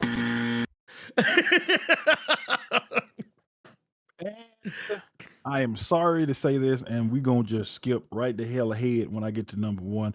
The number 1 book, to the surprise of no one, is Absolute Batman. Top 10 top 10 writers is pretty interesting though. Interesting. Do you want to start at 10 or you want to start at 1? Yeah. Let's work our way up. All right, top 10 writers this month in Comics the Magazine. Number 10, we got James Tynion. He should be higher. He actually should be higher. So okay. But glad he's on the list. Number 9 is Jason Aaron. Okay. All right. Number 8, Matt Fraction. 7, Kelly Thompson. She should be higher, but yes. Number 6, Al Ewing. Wait. I ain't gonna hold you. You know what I forgot about? I was like, damn. I was like, damn. Did Venom get good all of a sudden? Boy, no. But then I remembered. I was like, oh wait. I was like, he got that shit for Absolute Green Lantern. But yeah, I'm happy for him. He deserves it. And what's funny with you saying that, the picture they have for him is Spider-Man. Number 5, Stephanie Phillips. That Daredevil must be doing something. Yeah, I mean, I'm not gonna hold you like my mileage with Stephanie in the big 2 has been hit or miss. Yeah, but because I think she was at her best on Grimm. I think Grimm was where she because that was her book. That's what I like. That's the Stephanie Phillips I like to see show up is Grimm Stephanie Phillips. But I will say this. She's been killing it on Daredevil, so like I said, give that woman her flowers. Like, please. All right, number 4, Gail Simone. I like it. You know what? Can I say something just real quick before we go any further? Let me hear. I feel like a criticism we had of these lists has been addressed in this issue, and I just want to put that out there. I've noticed there's more women popping up in the list than what usually has happened. I like it. I like to see it. Number 3, which I feel like honestly he should be higher. Okay. Joe Kelly is number 3. I accept. And the reason I say I feel like he should be higher is for the same reason I will always dunk on him. He doing something with that Spider-Man. Yeah, like I said, he's doing some goddamn voodoo with that shit. Because Yeah, goddamn, that motherfucker, he hit up Jericho Drum for a favor. Oh, yeah. I promise you. Joe There's Kelly a monkey's paw somewhere. Joe Kelly absolutely put a mojo on somebody. Number 2, Robert Kirkman. Yeah, because Void Rivals and Skin Breaker. I mean, I've said this for a while. Say what you will about Robert Kirkman over the years. Yeah. And say what you will about his business practices in regards to how he has done people in the business. But what do you think he's gonna do with Turok, Solar, and Magnus? What do you think he's gonna do with that? I don't know, but I hope it's good. For those that don't know, he recently bought the rights to these kicks. I think most of them were from Valiant. They went from Valiant to Dark Horse, right, Dynamite. Because I remember Turok at Dynamite because Turok was at Dynamite. Because Greg Pak was writing that book. Yep, sure was. But yeah, Robert Kirkman has scooped up those 3, and they're at Image now. They're at Image. Well, you know what? Well, at the end of the day, they're still at Image. I was gonna say he might do some Skybound shenanigans and bring them over there. Magnus. It'd be real funny to see the robot fighter in one of these goddamn Energon books swinging on Starscream or somebody. But I ain't gonna lie, I'd pay money for that. I would actually pay money for that. Yes, and yes, Dinosaur like, Turok. Dinosaur Turok. Yes, that Turok. yes. Yes. Well, before I forget, wait. Value said, "Take us to." Come on, bro. Wait, somewhere, somebody Bloodshot and Shadow Man and everybody else. They like. Won't somebody please think of the children? I'm not saying that Turok is in the Energon universe. I'm just joking. I was talking about Magnus, the robot fighter. So I'm gonna tell you something. I know he's saying Valiant take us to, and real quick, we'll pay someone to take them. Yes, all right. Well, real quick, let me knock this one out real quick. Top 10 writers. Number 2 was Robert Kirkman. Number 1 was Scott Snyder. But and I'm not trying to. Yeah. I have personal. I just want everybody to know. I don't want you to get into it. No. I'm just saying, for anyone who thinks I'm being mean, this shit has now become personal. But yeah, go ahead. Carry on. I'm thinking about if people were to actually buy Valiant. I'm thinking a Rodney Barnes Shadow Man book could be heat. Yeah, you know what? I'm not gonna hold you. I need to actually get back to this brother. The guy who's currently writing Shadow Man, or I don't know. I think because I'm not really keeping up like 100%, but I was speaking with him kind of behind the scenes, unrelated to any of what we're talking about right now, but it was more related to the AI stuff that came up with Valiant recently. Yeah. And he actually was kind of talking to him. I was kind of, you know what? I'm gonna check this out. I'm gonna check out his stuff because I've heard good stuff about it. But yeah, it's one of the things. Valiant is always so hit or miss. I feel like they always have like a good book here, a good book there. I never feel like they have consistently good books across the board. So I'd agree with that. Ooh, I forgot about this one. Top 10 publishers. Let's knock this out. Rapid fire. Number 10, Oni Press. Number 9, Dark Horse. Number 8, Mad Cave. Number 7, Titan. Number 6 is Boom. Number 5, Dynamite. Number 4 is IDW. Number 3 is Image. Number 2 is DC. And number 1 is Marvel. Anyway, there wait, what's this right here? Hold on, let's see. I've missed a few weeks. What's the deal with Scott Snyder's? Like, oh no, like I said, it has nothing to do with the book itself. This is a personal feeling about him. So yeah, and I won't elaborate. I won't elaborate here. But yeah, Yeah, that Let's is a thing. something that you can elaborate on. I would hope you can, because you know more inside baseball. You think Dark Horse should be higher, Mike? Yeah, I'm trying to Dark think Horse. Well, okay. Okay, so here's the thing with Dark Horse. I think Dark Horse overall, okay, right now they're going through some shit. They are going through some shit. I don't know. I don't really fully understand everything that's going on with them right now, but They I did can look at their say union. They did approve. They gave the thumbs up to their union. They they did do that.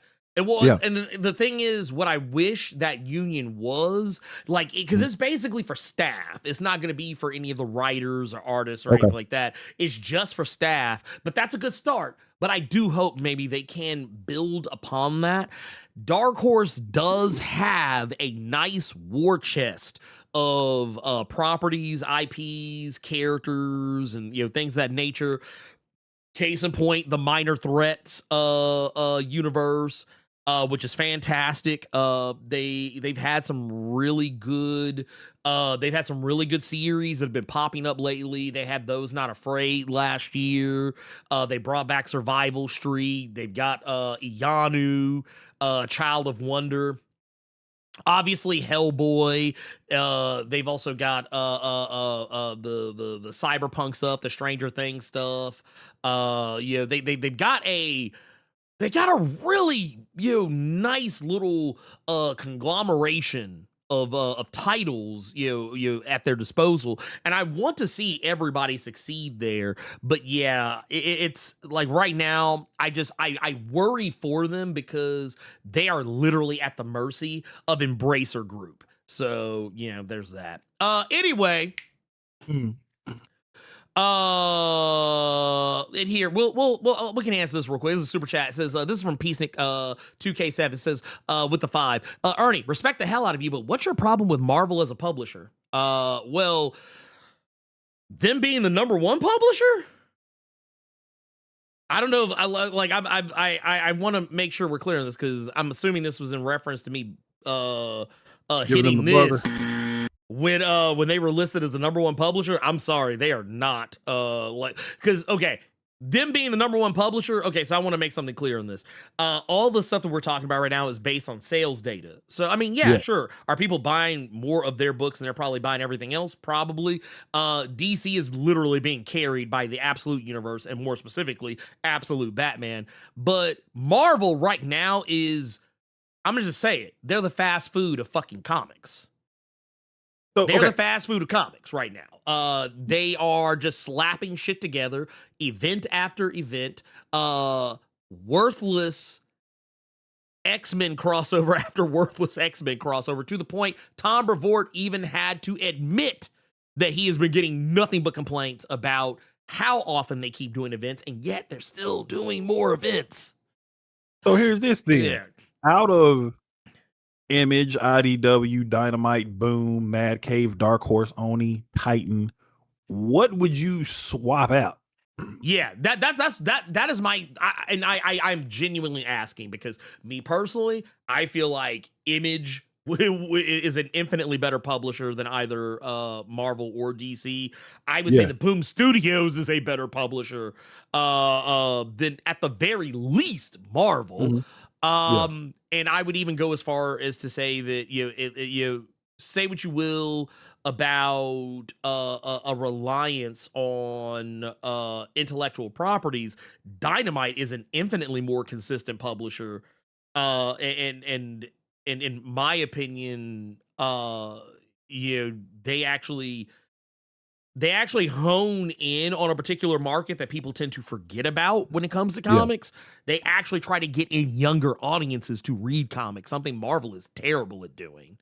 So I mean, like I said, I could go I could go all in on a lot of reasons why neither Marvel nor DC should be like anyone's number 1 or 2 of anything. But yeah, it just like, this is like, yeah, does Marvel put out some good books? Yeah, sure, they put out some good books, but they also put out a lot of bad ones. They put out a lot of comics, therefore, their margin for error is also be incredibly higher. But that isn't a good excuse to give them a pass when they just kind of seem to be bankrupt of ideas. So with Yeah. us being on that particular subject, you wanna talk about a book that was done dirty at Marvel? Yeah, sure. Let's get into it. So I want to preface this whole segment. This whole segment because I don't want anybody to come at me saying, "Man, why are you shitting on Moreira? Why are you shitting on Moreira?" Nope, not shitting on Moreira because it doesn't have anything to do with him. Yeah. I want people to pay attention to what I said in the title of this live stream. I believe I titled it "Look What Marvel Did to My Storm." Yeah, this is not about. No. It's about Moreira. It's about Moreira in the sense of how bad he got done. hold. Yes. Yeah, how bad he got hold. Because honestly. the criticisms that I've had of this book, they're not his fault. Nope. Did Moreira write this? Yes, he did. But I think we can all go back, and I wish I would have pulled this clip. I wish I would have. But go back to one of my previous interviews with Moreira that I think we actually did on here. Or I think we did like as a separate stream, like the day after, like I think we did on Sunday or whatever. But basically, we talked to Moreira, and he basically told us he didn't give us the full details, but he gave us a little bit of the plan and how everything was supposed to play out.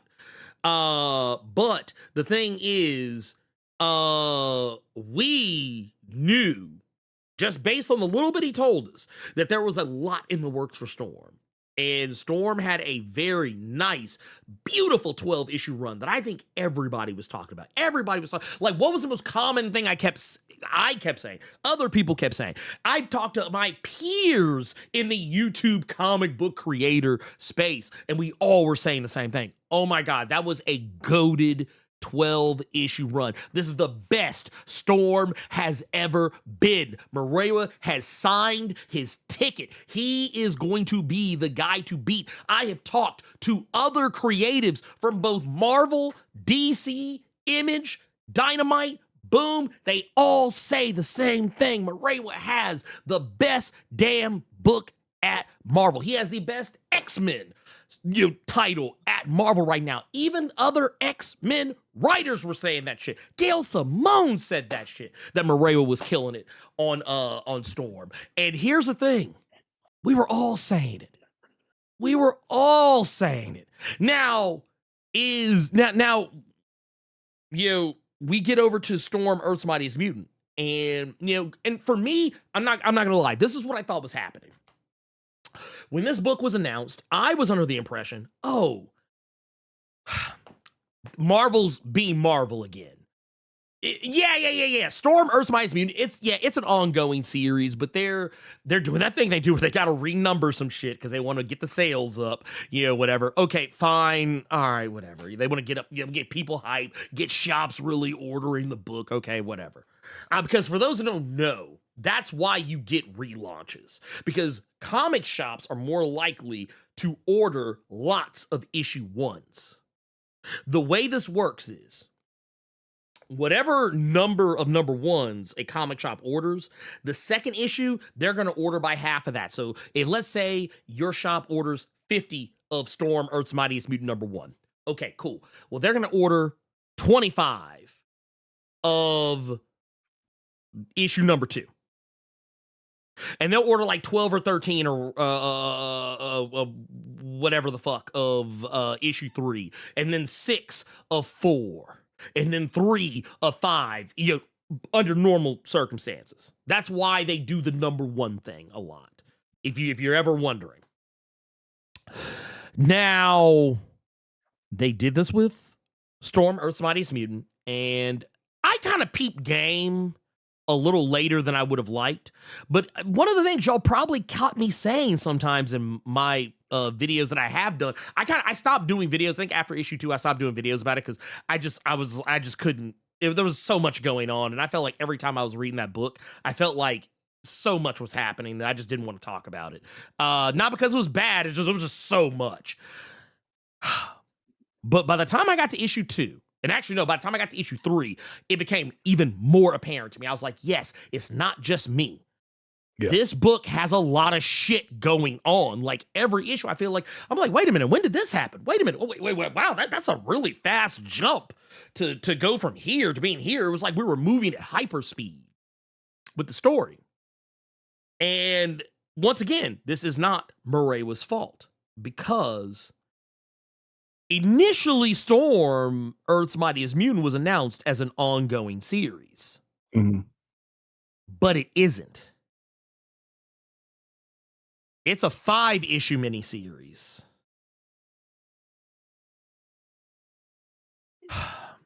So that means... Oh, go ahead, please, because I think you're about to say what I'm about to say. No, I'm just going to say what I told you yesterday when it came to that issue. I was just like, wait, that was the end? That didn't read like a fucking end. Like, that did not read like that was the end. Right. That read like there was a lot more, or there was another issue coming. Like that totally read like a to be continued, like a motherfucker.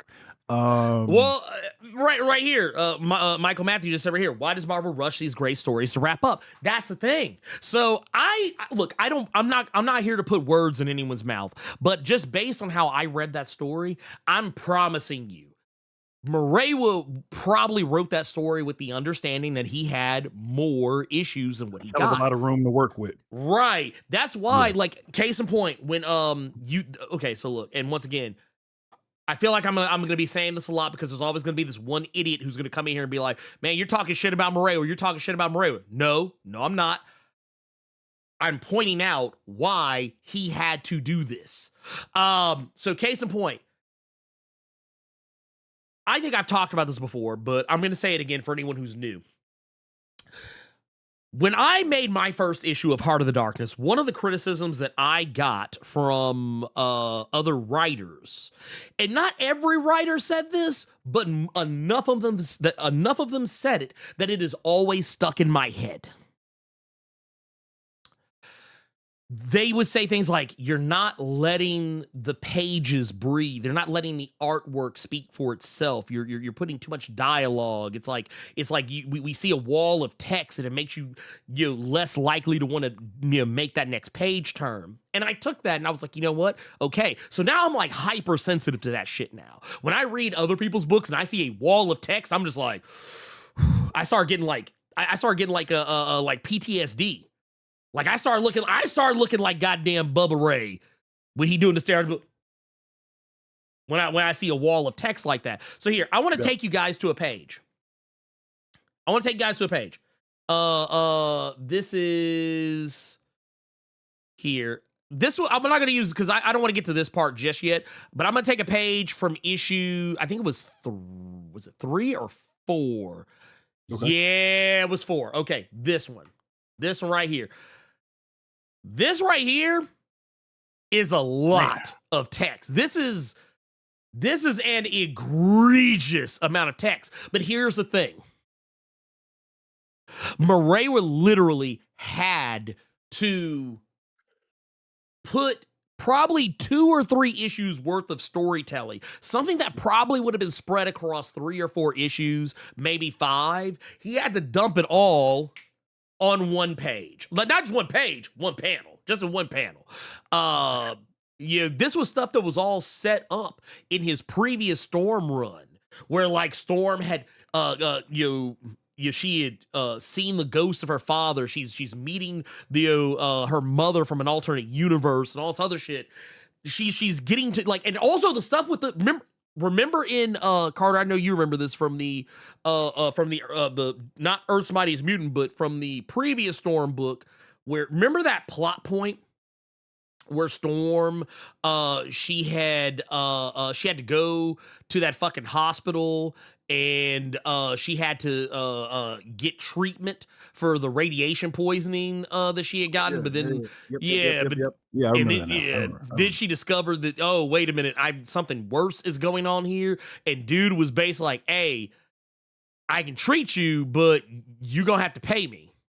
And the thing that Storm had to give up was her ruby, the the ruby that she's like almost always kind of had on her person. That was a thing. Like, matter of fact, here, just to kind of take you guys back to it. This is like a family heirloom, and this ruby is not just a random ruby. This is a ruby that does actually have mystical capabilities that allow her to travel through different dimensions. So this ruby isn't just a family heirloom. This is something very important. So the fact that she had to give this up, something that is a treasured item of hers, give it up just so she could live. And not just for her to live, but to also pay off the debts of some of the stuff that was going on during the Krakoan era. She basically had to give this up. And this is a huge plot point that kind of crosses over the majority of the series. But then, like, to just immediately, like, we're rushing through it. We're rushing like straight to like when you get to the end of Storm, Earth's Mightiest Mutant, you'll probably notice that just a lot of shit is just happening. It's like, wait a minute. We just got a whole, like, okay. Remember the plot point of Storm, Earth's Mightiest Mutant in the first issue? What was one of the earliest plot points? And it was one I even said, I was like, I don't know what the fuck is going on here. But how many of y'all remember this shit right here? Because this was not something that was focused on very much. Like, it was happening, but then, like, it would just be happening in the background, and then we'd move on to something else. And then, something else would happen. Oh, okay, we move on to something else. So what was going on here is that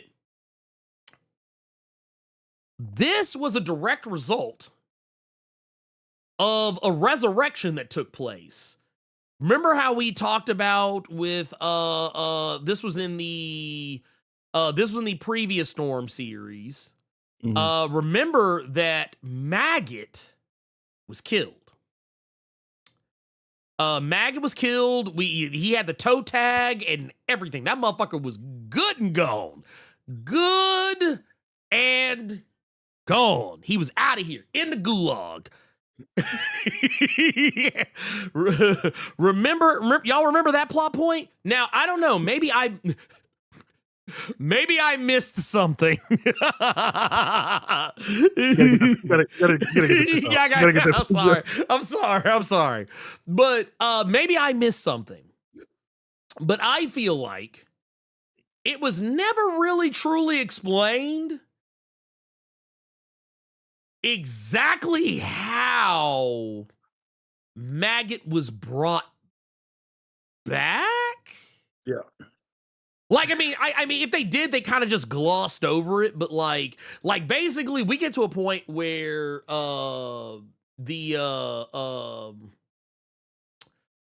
like it's all stuff that, like, if it comes up in passing is basically the main thing. But like, we get to, I think it was in issue 3, I believe it were, where he just back. Don't worry about it. Yeah, here. Pocket sand. Don't you worry about it. Don't you worry about it, player. Like, no. Like they literally hit you. They hit you with the Candyman. They hit you with the Candyman. You asked. You were like, hey man, what like what the fuck is going on? Like what happened? I see a lot of people saying this in the chat, and I think Ernie and I both would absolutely agree with each and every one of you. If it is at all possible for him to do, to have Marewa go to an image or go to, wasn't Akugan a Dark Horse, or was that Boom? That was Oni. Akugan, Brutalizer Gods. Yeah, that was Oni. Yeah. I don't know why I thought that was Dark Horse. But anyway, I think you could absolutely, just off the strength of the previous run, I think you could go to a different imprint. You go to a different publisher and do your own story. Basically, what Gillen did with Power Fantasy, what Gillen did with the Power Fantasy, what Peter David did with Fallen Angel, when he just continued his Supergirl run somewhere else. Those ideas he had, he just took that shit somewhere. Like, and just fun fact for people that don't know, Peter David was on Supergirl for a bit, left, then started doing Fallen Angel, and that was just a continuation of the Kara stuff. Kieran Gillen, we've talked about it several times, where he wanted to do shit with Immortal X-Men. He couldn't do, so he went and he did Power Fantasy. And we got a super chat earlier that talked about how people were just insane, just in love with that book now and loved our recommendation. So yeah, if that was something that he wanted to do, then I think you could use the stroke of look at the 12 issues I did. And then if people try to bring up Earth's Mightiest Mutant, you can then let them know, no, Marvel does what Marvel does. Several people have talked about it, even their big names. I've talked about it several times, how, Benjamin Percy got hold on X-Force on the final issue of all things. And I see people in the chat saying, why didn't they just give Murewa like a giant size to finish things off, or try to, in a way, like just give him more pages if you're just going to make him, because I feel like that was something he said here, or he said it I think it was here, where he was like in an interview with you, where like issue like 15, 16, 18, 19, he was talking about all these other issues that were down the pipeline. I think just give him, if you have him with that in his mind, and then you sweep the leg at the end, and then wonder why people are talking about how bad the book. What I hope is that it's very, very clear that this was him trying to make the best of a bad situation. I gotta make 20 issues of shit make sense in 2. In 3, you know what I mean? So I'm really hoping that, and I can't talk about this. This was because there was another writer. This is something you told me. There was another writer. Oh, I know what you're talking about. Yeah. Got a bad deal. Got a bad deal with a book. Had to go somewhere else because that book was going to put a stink on him. Went somewhere else. Floodgates open for him. Floodgates open for him. So I'm really hoping that the Earth's Mightiest Mutant isn't held against him, and that he can flat out just explain to people, or I think other people that have gone and done books for Marvel, they will already know what time it is and won't hold that against him, and will look at the 12 issues of just anime shenanigans and just exciting fun shit that happened in volume 1 before we got to volume 2. So that's the one thing I hope. That's my thing. And once again, shout out again to Benjamin Lowley for that $10 super chat, because that's basically he's gonna have to pull a Barry Windsor Smith. And he's gonna have to maybe he will be able to tell this story somewhere else later. Maybe he like file the serial numbers off that shit, just do it his way. That's honestly what I do want. I want Murewa to do that. I want him to go to like a Dark Horse or an Image or like a Boom, or somewhere, maybe a Mad Cave or Ignition Press or something like that. Go over there and tell that story over there, and give us a story that you deserve to tell, that Marvel would not let you tell. The only thing I would add to that'd be my caveat. I agree with everything that Ernie is saying, because he took what I said and just said it. Keep Maggot at Marvel. You ain't got to think up your own version of Maggot. That nigga is gross. That's I don't like the centipede bugs. I'm not a bug. I was not the bug kid when I was growing up. Keep that nasty motherfucker over there somewhere. That man. Okay, that's nasty. But everything else, by all means, take it somewhere else. It's clear from your initial run, you had really cool ideas that you were sprinkling along to pay off at a later date. Right. They wouldn't have gave you them 12. No. But I think you could finish that book. Go somewhere else. You have those ideas in your brain now. I think you're a talented enough individual to. You can still do these stories, but the character's name ain't got to be Aurora. But you can still tell your story. So that's the only thing I hope. Just keep Maggot the fuck away from me. That's all. Well, for me, I love Maggot, and I don't even like bugs. I think bugs are gross by and large, but I love Maggot. I think maggots themselves are fucking disgusting, but like I think the character himself is pretty cool. case in point, one thing that I do agree with here, that boy Jeremiah says, fuck it, I'm boycotting DC and Marvel. These companies need to get in line disrespectfully. No, I 100% agree. And you know what? I'll also give you guys this much. I'll give you this much about the whole thing is that, yes, I'm always going to be an advocate for Black comic creators. More often than not, there are some people I feel don't deserve advocacy, but we're not here to talk about that. But I will definitely say, while we're here, that there is something to be said for supporting those Black indie books, making sure those Black indie books are, getting, the love they get, make sure those Black creator comics are getting, the love that they deserve. But I will also say that the thing is, and the reason why, if anyone is ever curious as to why I hold either Marvel or DC or any other publisher's feet to the fire when it comes to representation, when I could just as easily put my dollar somewhere else. No, the thing is, there's a difference between my advocacy for Black comic creators and Black indie creators, which I'm always going to give, like I said, in the case of people who I feel deserve it, especially. But the thing is, Marvel and DC could do something about it right now. Because the thing is, the indie scene doesn't have the same reach as a Marvel or DC. And I always like to point out how barren the landscape was for me when I was a kid.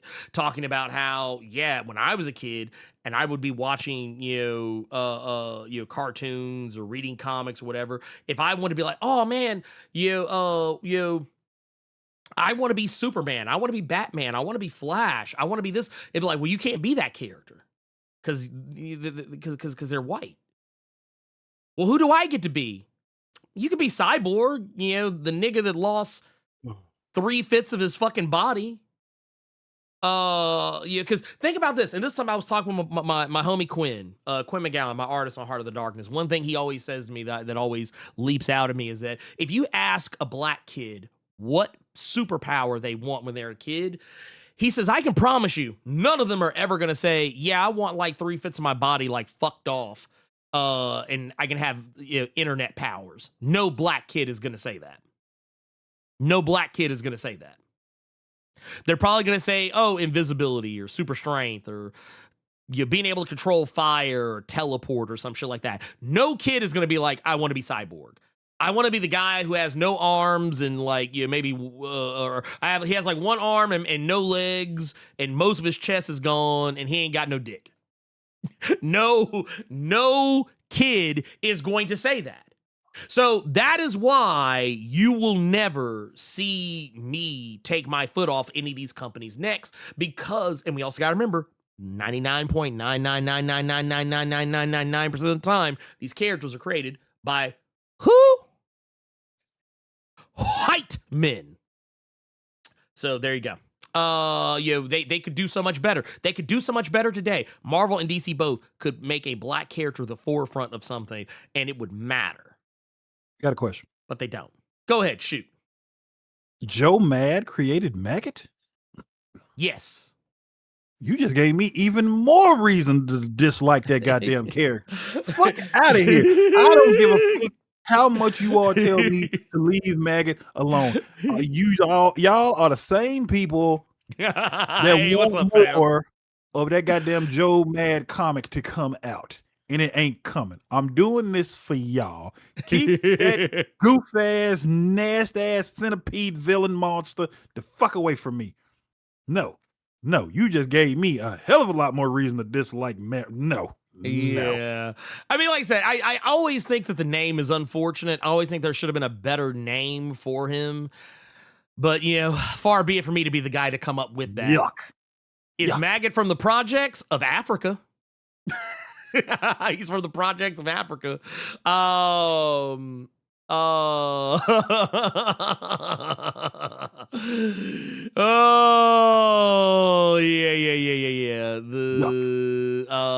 yeah. That's crazy. Also, we got another one here. This is from Peacenik. Says, yeah, not gonna lie, this shouldn't be a miniseries, especially with Storm. There was more. I don't know what happened with the FBI. Was there a conclusion? No, not at all. Okay, so here, let's fucking do this shit because I'm pissed off. I think you missed the beginning of the conversation, Nick. This was not supposed to be. As far as he knew, this was not. And when I say he, I mean Murray. You're talking about Murray. As far as he knew, this was not supposed to be a miniseries. No. He was talking about shit he was doing in double-digit issues, and then this came about.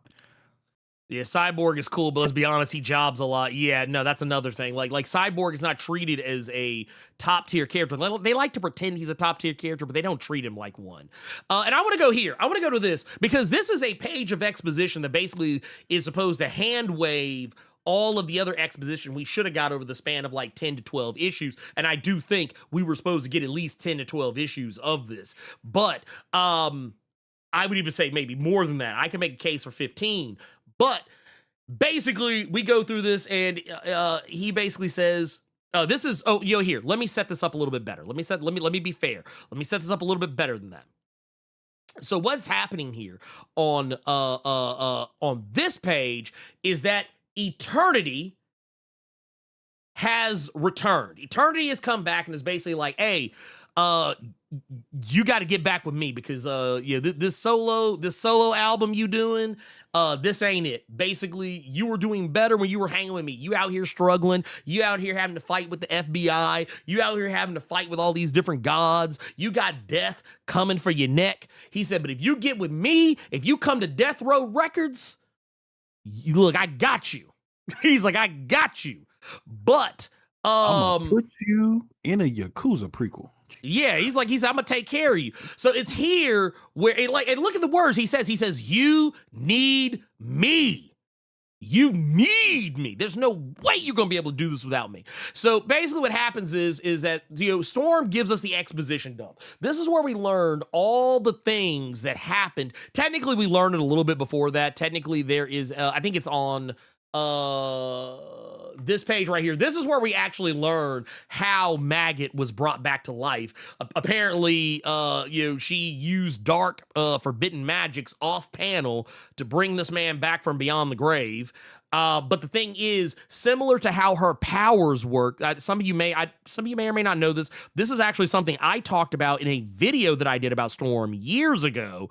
But the way Storm's powers work is that when she creates the weather effects that she creates, she's not actually creating them so much as she's taking them from other places and bringing them to where she is currently at.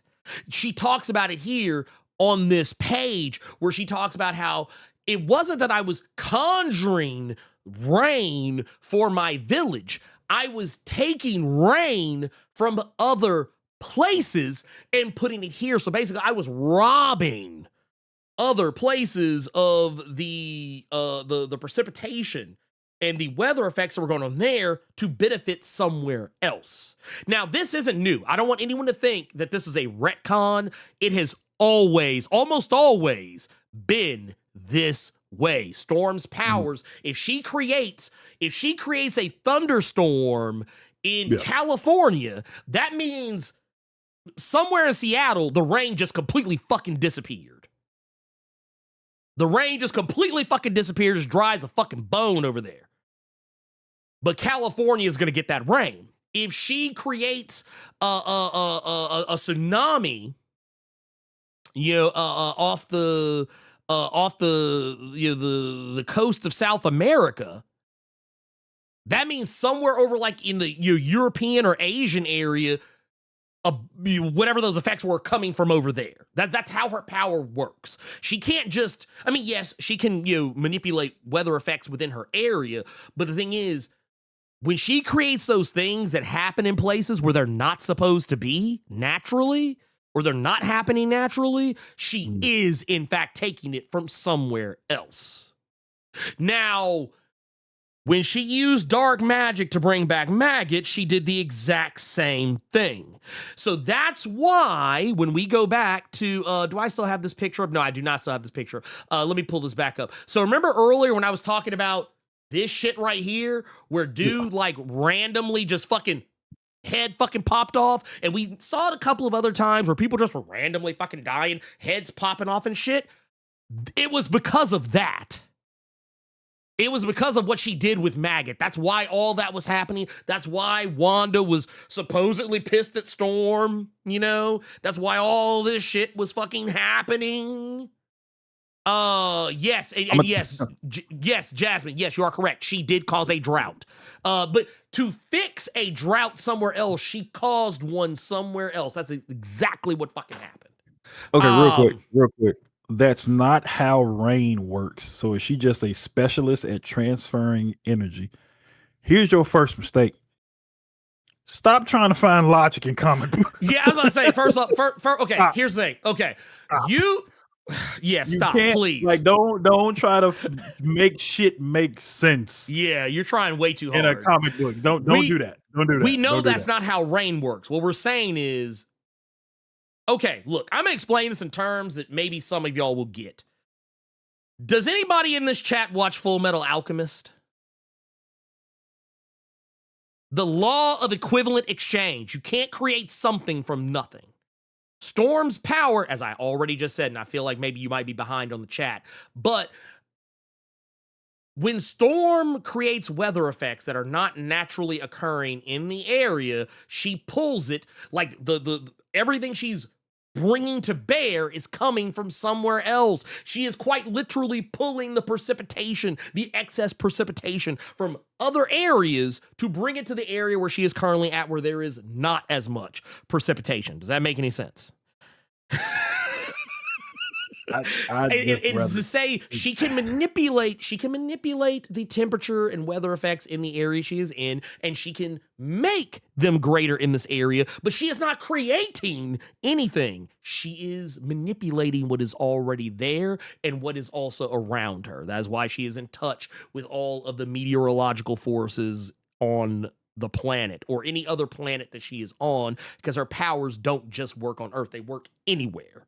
If she creates a solar flare in space, that solar flare is coming from somewhere else. See, Blerd, look at all this stuff you having to say to do all this stuff to try to make her powerful. That's why you have to kind of, and this is not me taking a shot at you, but this is why just have to tell people to,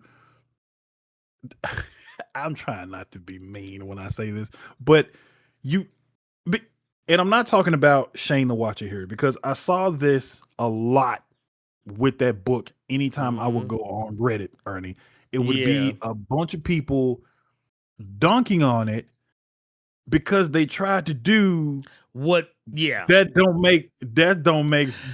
doesn't do that. You dog, it's comic books. Pocket sand. That's what it is. That's what that was. That's what it is. It's pocket sand. Like, don't think too fucking hard about it. I already did it for y'all, okay? And the thing is, I'm not even thinking too hard. I'm just taking what they say at face value, because honestly, it's fucking comic books. Because, you know what, look, I'll pull the curtain back a little bit. I'll talk about myself here for a moment. Hey, real quick, Devon, you didn't have to time him out.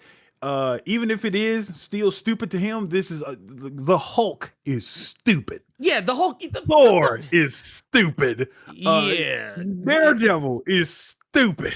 Yeah, like okay, because Superman, Batman, fucking Vandal Savage. All of this shit is stupid. All this shit is stupid, dude. Let me look. I'm gonna paint something for y'all. I can talk about this a little bit more now because it's closer to happening than it is not. But there's a character on my super team called Black Star, and the whole thing is that she's Black Star, the living singularity. Why the star gotta be black? Because she is black. But no, also her power rendered her to literally be like jet black. But she is a living singularity. She's a black hole.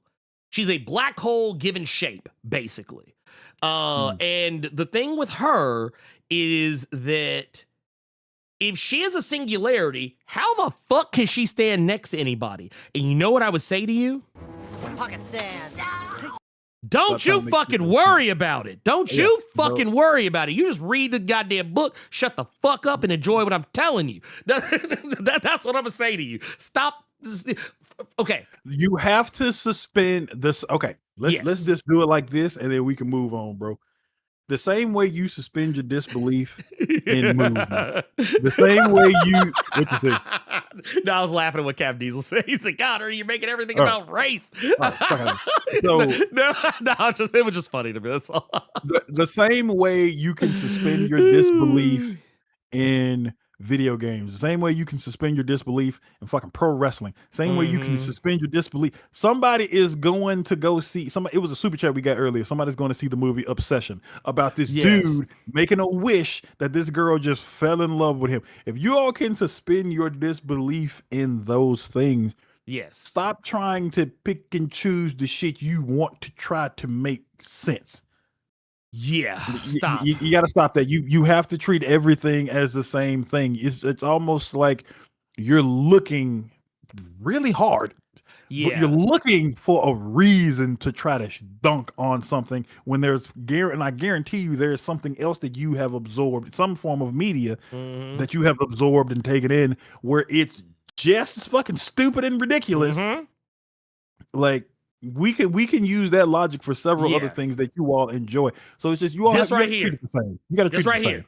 This right here. Speed Force. I ain't got to explain shit. There you go. Boom. When I say Speed Force to you, you know exactly. Like if you say, man, how the fuck is Wally able to wait. Wally's power allows him to vibrate his molecules so fast that he can just phase through shit. How does that fucking work? Pocket sand. Don't worry about it. Speed Force, motherfucker. That's why. That's why it fucking works. Speed Force. Oh, by the way, Wolverine. Grant, he only does this in the video games, but it's just a funny example. But Wolverine takes his claws and goes, sheek, and suddenly a burst of sparks flies across the screen and hits you for like 25% of your health. That don't make no goddamn sense. Pocket sand. Get that shit out of here. Don't nobody care. Yeah. Shout out to Gavin real quick. Wait, this is Black Phoenix. He said trying to apply real world physics. Sorry, my bad. Trying to apply real world physics and science to comic books is ridiculous. And then Gavin goes, how come Hulk's pants don't rip? Bitch, he turns into a giant green monster and you worried about fabric. Right? I'm just first off, can I just say fuck that shit? And also this is also the other thing I pulled up earlier because right here, Gavin Guidry, artist for the current running Flash series, says, as Ryan North says in our issues, Speed Force, baby. That's it. You don't have to say anything else. Stop looking for logic in comics. Stop. Even though this is something that changes depending on the writer, that's not how Rain works. Yeah, and just because somebody wearing some red goddamn Ray-Bans does not mean Optic Blast is coming from a different goddamn dimension and just yeeting motherfuckers across the state. Wait, you know what I'm saying? So that's the one thing I would always say to people. I'm trying to say it as non-hurtful and condescending as possible. you can't do that. You can't. Here. I'm going to take what you just said. So, okay, how many times have we been told that Cyclops can't really see when he's firing his beams out of his eyes, but the motherfucker's walking around with sunglasses on that supposedly hold the beams at bay? So how the fuck can he still see? Is he Daredevil now? That's not how lasers work. Right? I'm just saying. That's exactly. I'm just saying. What? Look, here's the thing. You know what I want you, look, this is what I want everybody to do. I need everybody to just sit back, shut the fuck up, and enjoy this shit. Just enjoy this shit for what it is. Because I'm telling y'all, the more you and this is why I have this opinion. This is why I have such a harsh opinion about it. Is because I've done so many character breakdowns and deep dives where I'm like digging into their powers, trying to understand how these characters work so I can explain them to y'all and make them make sense. I'll go through and read issues where specific shit has happened to know, like, okay, well, what was the logic for why this happens? And what was the logic for that happening? And 99.9999999% of the time, it's because fuck you. That's why it's happening. Shit, we're just doing it. We thought it would look cool. Yeah. Or we thought it would just be something fucking fun. Oh, God. Speed Force, but Yeah, so yeah, Oh, so money y'all, is going to his head. He making merch now. you have to go. So y'all are gonna have to go to Gavin's website, pick that shirt up because I mean, honestly, that's like honestly, I feel like Speed Force, baby. That's gonna be the new. That's gonna be the new because comic books. Like, because that used to be the thing I used to always say. Some of y'all might remember. Some of you've been with the channel for a while. Y'all probably remember a lot of times when something stupid would happen and there was no real reason for it. I would just say because comic books. Yeah, because comic books. Yeah, you know, if you, it's. How can you call it unobtainium if you can go to a place and obtain it? See, right there. Yeah. Right there. It's like, oh God, yeah, no. Anyway, but no, I'll just say this: make a character called Weather and take a walk.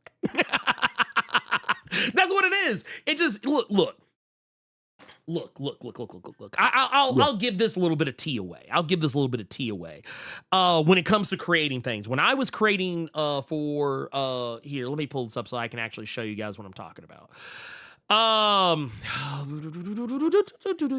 Shit. I got one for you. Oh, go ahead, shoot. Because I constantly, every time I go to your Discord, I constantly see people dick eating this company. AEW. Okay. I constantly see people in your Discord just glazing the fuck out of it. Like they got to wipe their mouth several times. Woo, Lord. What's that one boy's name? Which thing? Darby Allin. Yeah. Okay.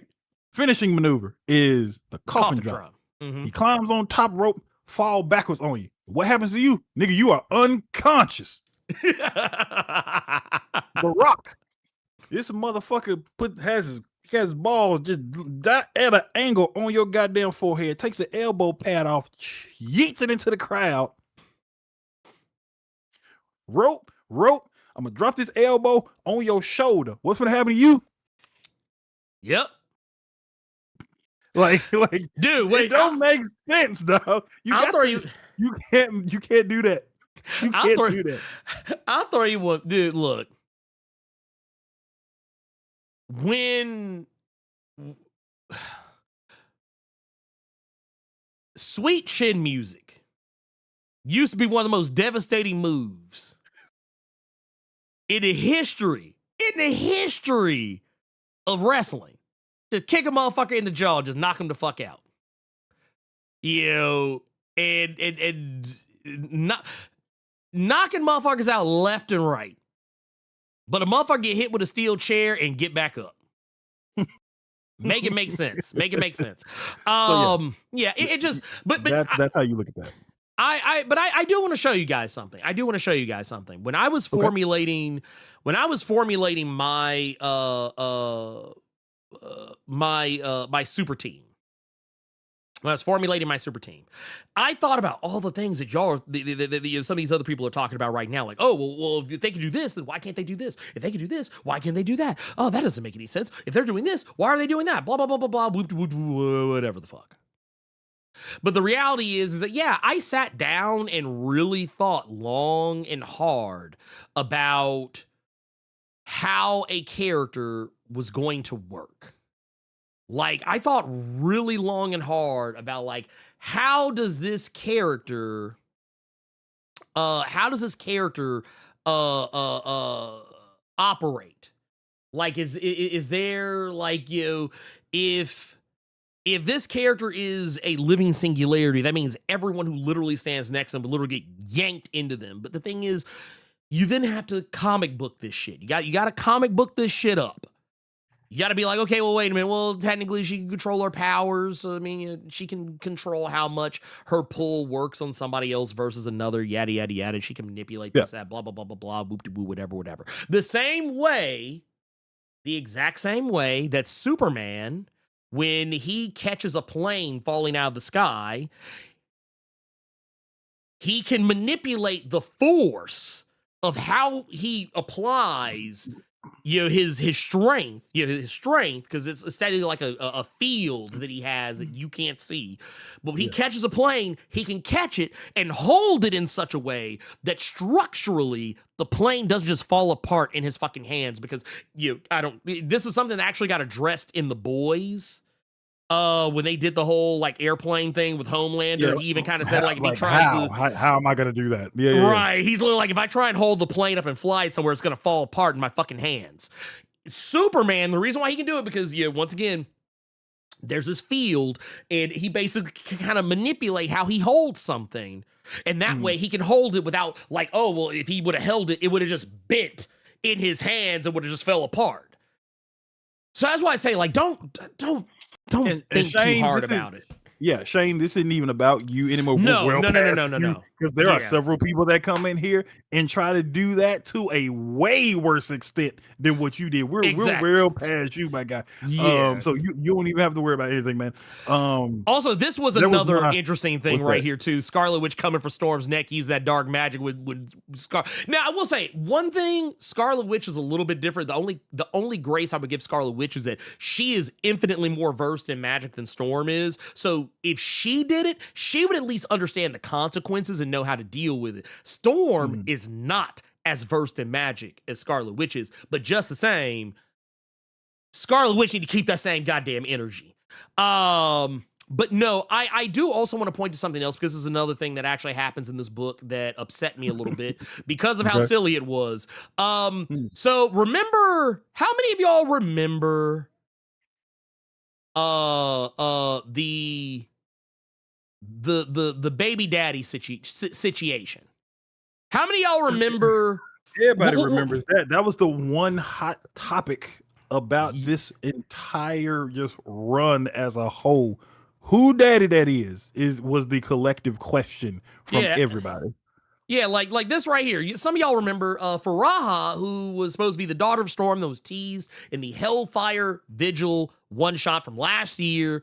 And everybody's like, oh my God, dude, she's going to have a baby. Storm's going to have a baby. Storm's going to have a baby. And then, Mireille was even put in a position where he basically had to turn this into a nothing burger because he wasn't given enough time to let it cook. We spent out of a 5-issue miniseries. Do you know how much of that time was dedicated to Faraha? Carter, do you know how much? No, because that was her mama. I thought that was that was her mother. Yeah, there was another character that showed up in issue 3. That was her mother. So that was her mother from another universe. Basically doing some Doctor Who shit. Some of y'all might remember that shit they did with River Song and Doctor Who, where she was in the goddamn astronaut's outfit. Yeah, I don't know if that was what that was a direct reference to, but that's basically what the fuck it was. But no, we see her fully grown. She just shows up fully grown. Because she's coming from like a future where she's already an adult, and when she shows up, this is all we see of her in issue 4, the penultimate fucking issue. And then once Storm deals with all her bullshit with Eternity, it's here where we finally are treated to this huge ass splash page, which basically dumps like 3 or 4 issues worth of fucking exposition and dialogue into 2 fucking pages. Okay, bro, you got it. I think that was collectively everybody's response when they saw this page. All right, you got it. And then no, check this shit out. So basically, this is where they go through the whole Ruby thing. And you're basically, oh yeah, by the way, here, let me zoom this as y'all can see it. Yeah, by the way, Storm's family Ruby enables interdimensional travel. See Extreme X-Men 2001 number 10, which is true. This is actually where this comes from. This is what I was talking about earlier. But no, they basically go like she just shows up. It's like, oh yeah, by the way, boom, boom, boom. I just showed up. I helped destroy everything. I got rid of all the stuff y'all were fighting in the previous issue. Oh yeah, by the way, my baby. Oh, so good to see you. Hello, my baby. Hello, my honey. And then, oh yeah, by the way, I'm up out of here. Peace. Pocket sand. That's basically what they did. That's basically what they did right there. They hit you with the pocket sand right there. And then the final page, and this is why Carter had the opinion he had when I said that was the last issue. This is the last page. So all the threats that were bearing down on Storm, death and her army of undead Marvel heroes and villains like the fucking Sentry and Gore the God Butcher and all these other characters. Yeah. Pocket sand. Get that shit up out of here. Get that shit up out of here. Remember the three goddesses that were trying to come after Storm on the slick? Remember? Do y'all remember that plot line? I hope y'all remember that plot line because I don't think anybody else did. But yeah, this shit right here. Yeah, y'all remember this? How many of y'all remember this shit right here? Y'all remember this? Y'all remember this? Mm-hmm.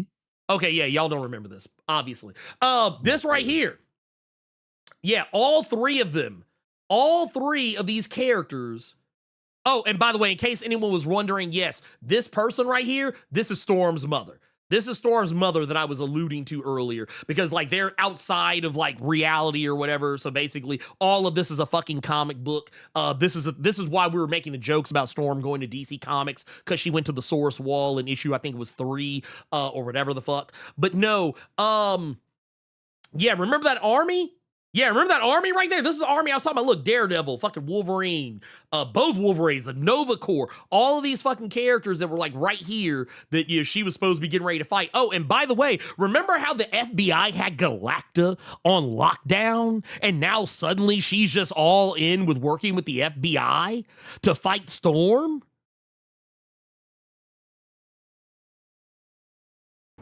Pocket sand. There's a comment here.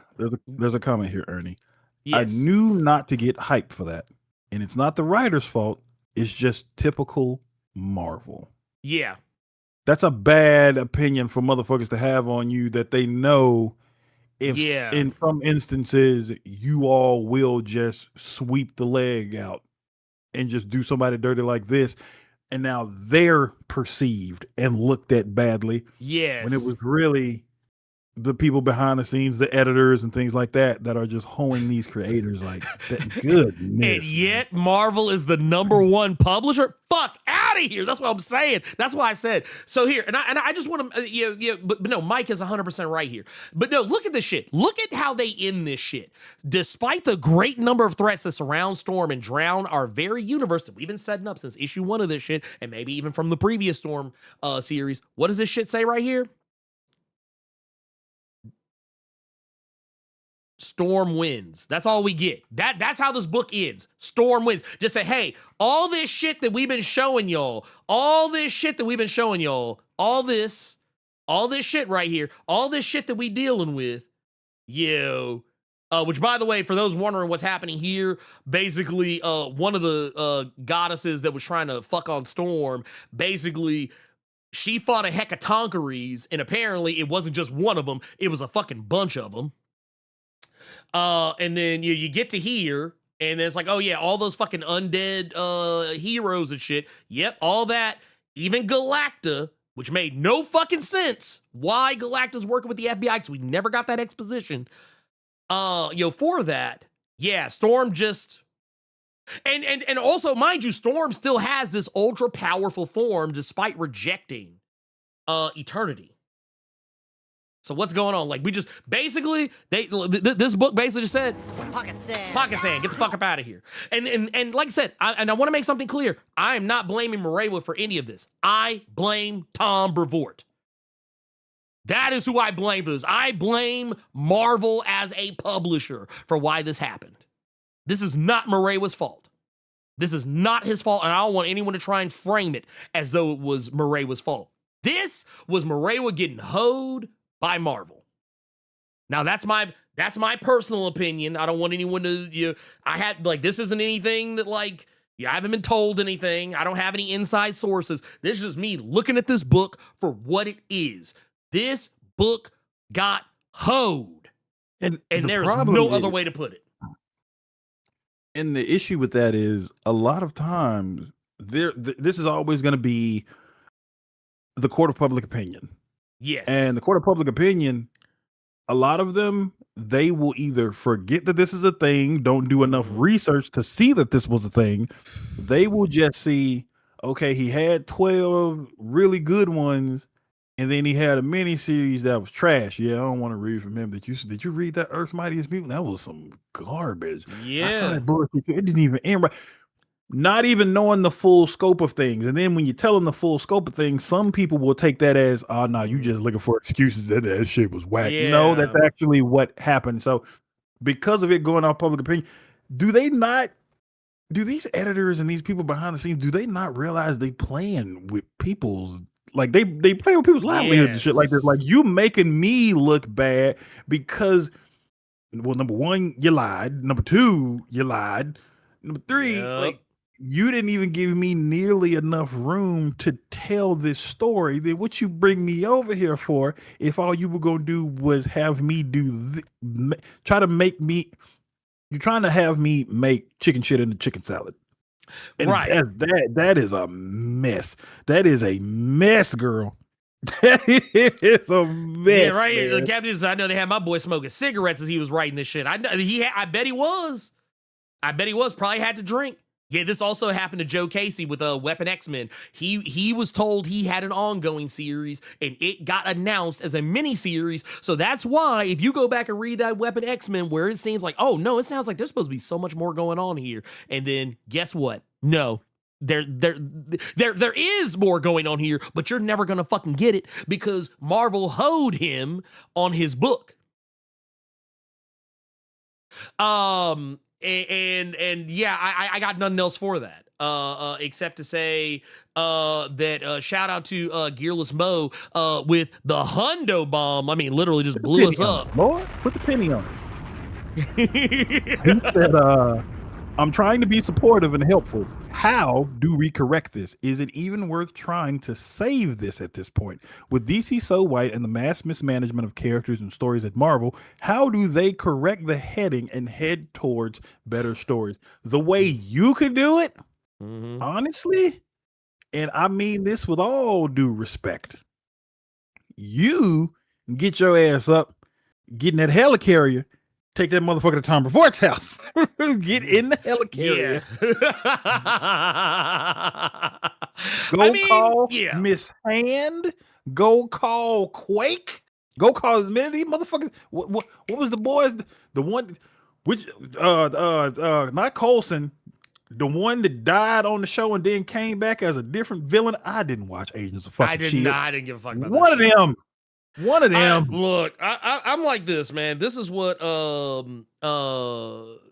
you said black writers should start McDuffieing the big two. Look, I'm gonna be honest with y'all. There's a thing that I often say, and I've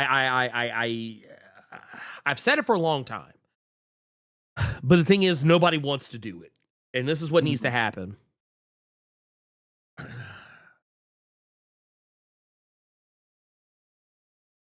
If we want to see better, for our black characters that are out there, the ones that we love, you know what we're going to have to do, Carter? What's that? We're going to have to do the thing that all great villains must do once their henchmen fail to get the job done. That is the thing we got to do. We have to. Fine. I'll do it myself. That's what we got to do. We got to do it ourselves. We have to do it ourselves. That's why, case in point, why do you guys think that I put the kibosh on the all black X-Men fan comic that I wanted to make and just decided to make my own fucking story? That's why I did it, because I felt like the X-Men were getting hoed. Not only were the X-Men getting hoed, I felt like the black X-Men were getting hoed. And I was like, no, this is terrible. They are getting so. And then, and honestly, that shit that Tom Brevoort said that there were no viable black X-Men, I was like, fuck out of here with that bullshit, Mr. White Man. That makes me scared for that Bishop miniseries that's coming out. And keep in mind, that's a miniseries, and I'm still terrified of that book. That's 5 issues, and I feel like it's gonna get fucked off. Like, if I could just keep it a buck here. That book ain't got no hope.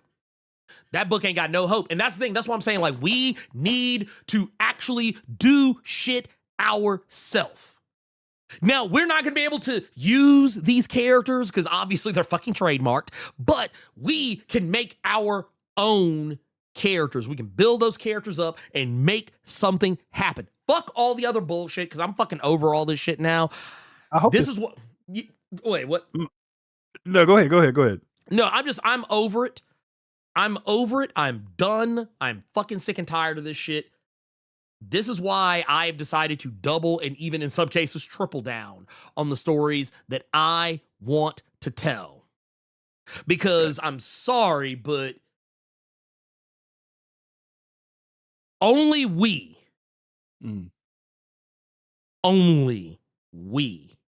can save us. That's it. I hope that I hope this is putting a smile on his face to see so many people say that we want more from you. Go somewhere else. Do the story you were actually trying to tell with your original characters, whatever you think of. I'd love that. I keep seeing that in the chat that people want him to do his own. Go do a Peter David. Go do a Fallen Angel. Go do a Power Fantasy. I hope that puts a smile on your face, brother. That so many people that know you got done dirty in this instance want you to just continue that story somewhere else, and then hey, you're really getting the bag and not Marvel taking a piece of your shit. So I hope that at least puts a smile on his face that people are still here, and even with what we were given, that was it no fault of you, we still want more of that. Mike Manhattan said at least we got a good Spider-Man book, though not according to the fans. No, yeah, I got a good Spider-Man book, but again, was it worth it? Well, I can't. You know what? No, I can't say it in this instance. Because Storm was getting dunked on in that previous volume, and that was just flat out from people that weren't even reading it. They would just see what was posted on Twitter and Reddit and just find something to complain about. Yeah. So I can't even blame Spidey on this one because nobody was reading Spidey at that point. That was still Zeb that y'all were despising and screaming bloody murder for.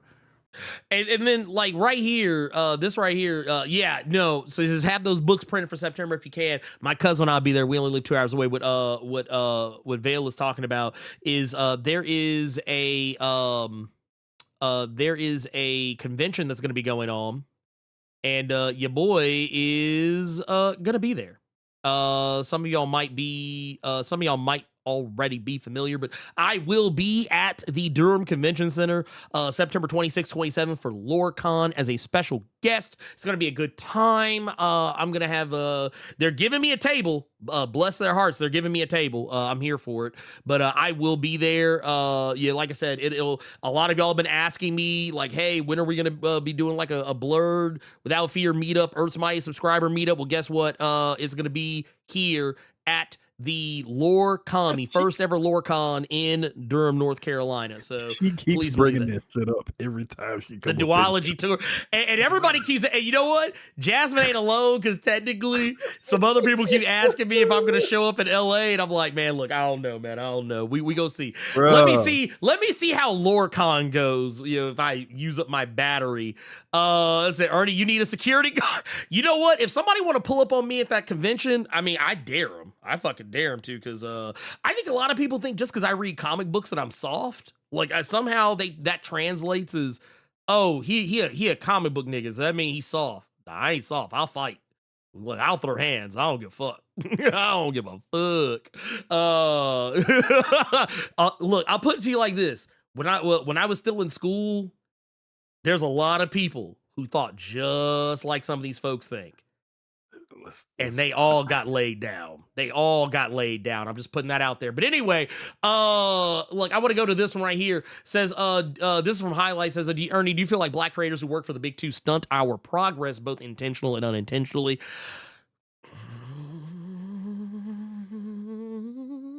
I feel like my silence is going to speak more than what if I actually answered that question. But I'll tell you, okay, here, this is what I'm going to tell you. And I'm not going to name names because I don't want to make it hot for anybody and I'm not trying to be messy, but I'll just say this. I do think there are some people who do kind of slick mess it up for other people.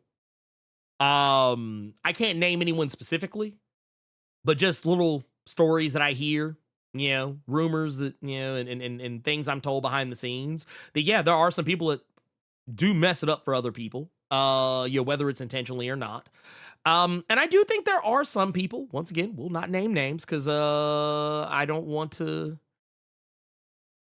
I'm kind of ready to not deal with any more, I don't want to say drama, but, and it's not going to be the people y'all think I'm talking about either.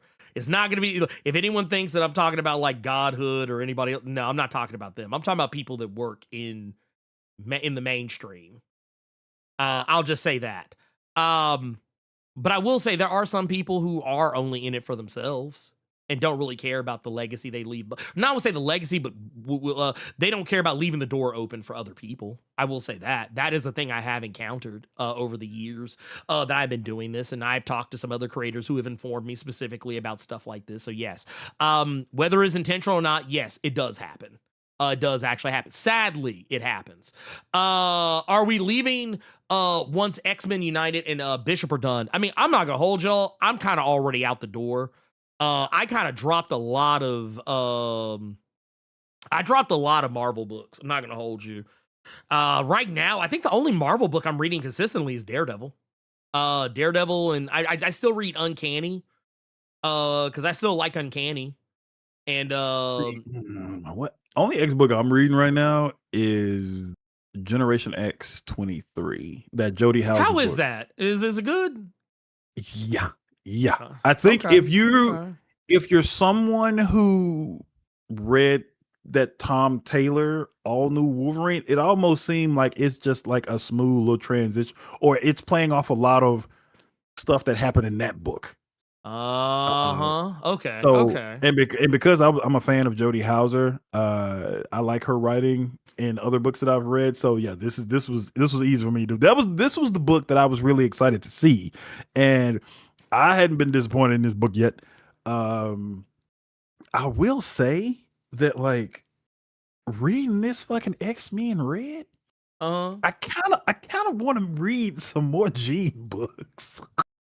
I'm glad that you got to that one because that was a book. I liked that book. I actually was kind of sad.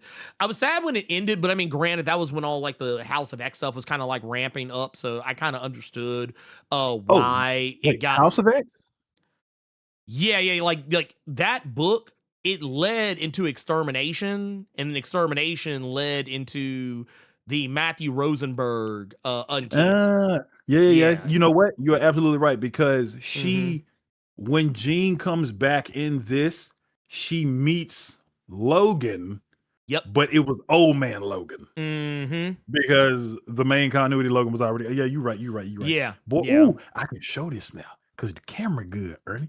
Boy, this is the whole sheboing of the Here, Tom let me give you Taylor the. run.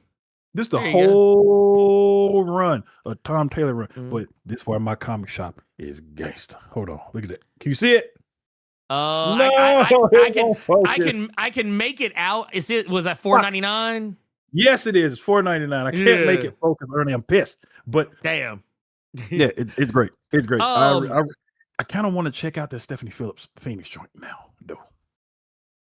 I kind of want to read some more. It was okay. It was okay. Yeah, Deck It Out says, is that a cool 5? Yeah, that's a cool 5. That's a cool 5. Okay. So and Gab, yeah, so the issues, so the main one I'm trying to print, Heart of the Darkness #1 was 32 pages. It was 32 pages for that one, not including the cover, inside cover, and technically it doesn't have a back cover. I'll make one for that though. But yeah, that's what that was. And I went and looked on that website you were telling about. The prices look good. So I am gonna try and like make that happen, because yeah, your boy wants some comics printed. Now the other book, Black Adams, the first issue of Black Adams is not finished. That one's only 22 pages. I didn't go like super hard in the paint on that one in terms of how long it was. I just kind of told as much story as I had for that first entry, and then go because like where it was going, like it literally would have ended in a weird spot if I went any further. But I have 3 issues of that written up so far, so I'll have to. Wait, what? What? Is Carter going to do the foreword for Heart of the Darkness? The forward? Maybe if we do a trade, I'll have Carter write up something. Oh Lord. Damn. That's crazy though. I like that. Oh, and this right here made me giggle because a lot of people did read this shit or pretended they read it and didn't catch it. But yeah, right here, like,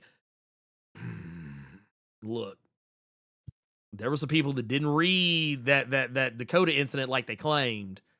There's a lot of people who didn't read that Dakota incident like they claimed. Black Lightning said it right here. To be frank, I don't know what to do anymore. I don't know how to give you the reassurance that everything is going to be all right, but progress is not made by standing still. As a mentor and a friend, I urge you to be careful, to think about your loved ones and those you've sworn to keep safe. But as a father and a black man afraid to see history repeat itself, I say do what you got to do. And that's the thing. You know what? It's funny. It's funny. It's funny how Carter knows what I want to say, but I'm not going to say it. Don't start. Don't do that. No, I'm not going to start, but I'm just saying it's funny that a lot of people claim to have read this and don't remember that. But no, that said, I do also want to hit a couple of other things I saw some people bring up as we were talking. Elite X1 just said right here, how you be the only Marvel book nominated for an Eisner and you don't let this writer have his ongoing? It's crazy to me. It's crazy to me because I'm pretty sure they knew that Reimei was getting the Eisner nod long before before they made the decision about this book. And I think that's very fucking telling. It is very fucking telling. Right here, there's another one. Bonnie Storm says, the Storm series was building so much lore mythology for her as a solo character, and I'm so pissed Marvel gave up on this book, especially when it had such momentum and growing more. This is why we're pissed off. Like I said, we like this right here. What Bonnie just said is exactly the reason why we are pissed off. Not at Reimei, but at Marvel. What's that? You bring up the fact that the book was nominated for an Eisner, and then seeing this, yes, as with Marvel gave up on the book. You know what it just reminded me of? Was Lovecraft Country. Yep, that is legit. Just reminded me of Lovecraft Country. Cancel. We not getting anymore. It seems like we didn't really have faith, but we just let it finish. And then award season came around. All denominations for that goddamn show, bro. They gave up on it. They gave the fuck up on it. Oh man, I forgot. Yep. It's crazy. Yeah, like right here. Brevoort can't be right about black characters. As Storm is their best book. That's what I'm saying. That's why when I made that video talking about what Tom Brevoort said about those characters, about talking about how there was no viable black X-Men characters. That's why I made that video, because that was ludicrous to me, because literally I'm sitting here right now looking at a whole gang of Negroes that could have a book. Whole gang of Negroes. I'm not saying every one of them can carry a book by themselves, but out of this, I think it's like 15 Negroes in this one picture alone. And once again, this is not even an exhaustive list of the number of black mutants that Marvel has at their disposal. And I promise you, at least 3 or 4 of them make me want more Gentle, dog. Yeah. I actually want to go back to that Ta-Nehisi Black Panther run when he showed up. Like, I want to read more Gentle after this. He's a very interesting character. I hate that we have to kind of pick and choose the points of reading certain characters. Like, with Storm, 100%. You're going to have to read the initial series. The Earth Mightiest Mutant is going to put a bad taste in your mouth, but it's not from Reimei was doing it, because Marvel. Bishop, you got to read certain shit. Monet, you got to go back to like Uncanny X-Men with Cullen Bunn on the book if you want Monet as a focused character. Yeah. Peter David tried with X Factor, but I ain't gonna hold you. I hate reading that, not because it's bad writing, but because Monet is the color department on that book did Monet all kind of fucking dirty. Gotcha. Yeah, just that's my beef. That is my beef with that book. Like I think Peter David's X Factor is fantastic, but man, when you try and go like look, for those that don't know what I'm talking about, they did this shit. This shit had this motherfucker up here looking like a white woman. First of all, I want us out of here at a good time. Yeah. And that right there, that's Celine. Now we do have one question. We got that was Necrotia is what the fuck that was. We got one question this week, and this is a I was about to say question. here. Explain that shit to me. Explain that shit to me, Negro. Please explain it. Explain it right now, big dog. Sorry. Let me go ahead and pull this question up. We got one question, and this is a creator question. This is a comic book creator question, Ernie. This is for you. This is from Doma. He said, morning to you, Blerd and Carter. Hope you're having a fun day. Question: do you think you would do an in-depth video on the co-writer / editor model aspect of making a comic book, along with the ownership aspects and other factors that go into that? You know what? I actually got to have an interesting conversation with David Crownson the other day. Which, by the way, shout out to David, man. He's not to derail the question, but just real quick, I'll say I have never had a 9-hour Zoom call with anybody before. And I now can say that I have. We met up for an interview, and we ended up just shooting the shit for several hours before we realized we have not done any part of the interview. Did the interview and then kept talking afterwards. Like David Krause has quickly become. He was already someone I respected, whose work I appreciated, but he quickly became someone who I'm like, that's my Negro right there. Me and that man, we good. We like this now. Cause I was like, dude, you are a cool, down to earth motherfucker. But no, talking to him and talking to some other people who also work with editors. Yeah. Gavin said, I am not talking to your ass for 9 hours. That's fair. Well, the thing was, it was completely unintentional. It was just one of those things that just kind of happened. But no, being a guy that is writing the Flash comic or doing the art for the Flash comic currently, I can't be talking to people for 9 hours. This what Gavin doing right now. I can't be talking to people. That man said, I got books to draw. He said, I got books to draw. Yeah. I I can't do things like that. Oh, you mean these hundreds? I'm sorry. I was just hot. That's what Gavin just did.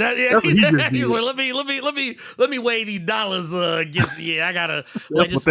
He's like, ooh, man. Damn, it's crazy. It's hot in here, man. Yeah, man. Ooh, wait, is that a wad of hundreds? Damn, it's crazy. Didn't mean to do that. But no, I would say yes. I would make a video about that because there is now. Well, the only thing is I can't speak from personal experience. I can only talk to people who.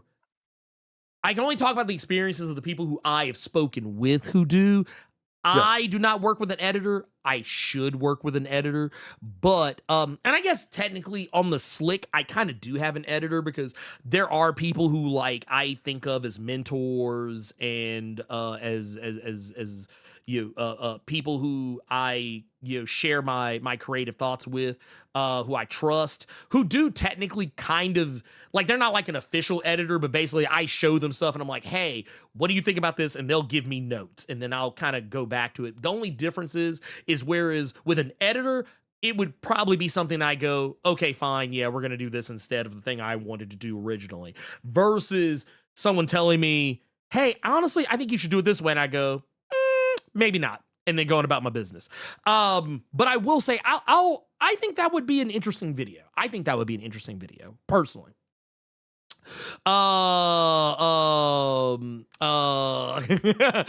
Wait, said reminder that I live somewhere hella cheap, so I don't know if I could be. So I don't know if I could be out there in L.A.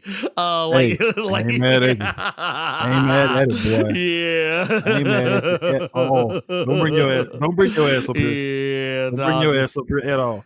Yeah, I'm not gonna hold you. Every time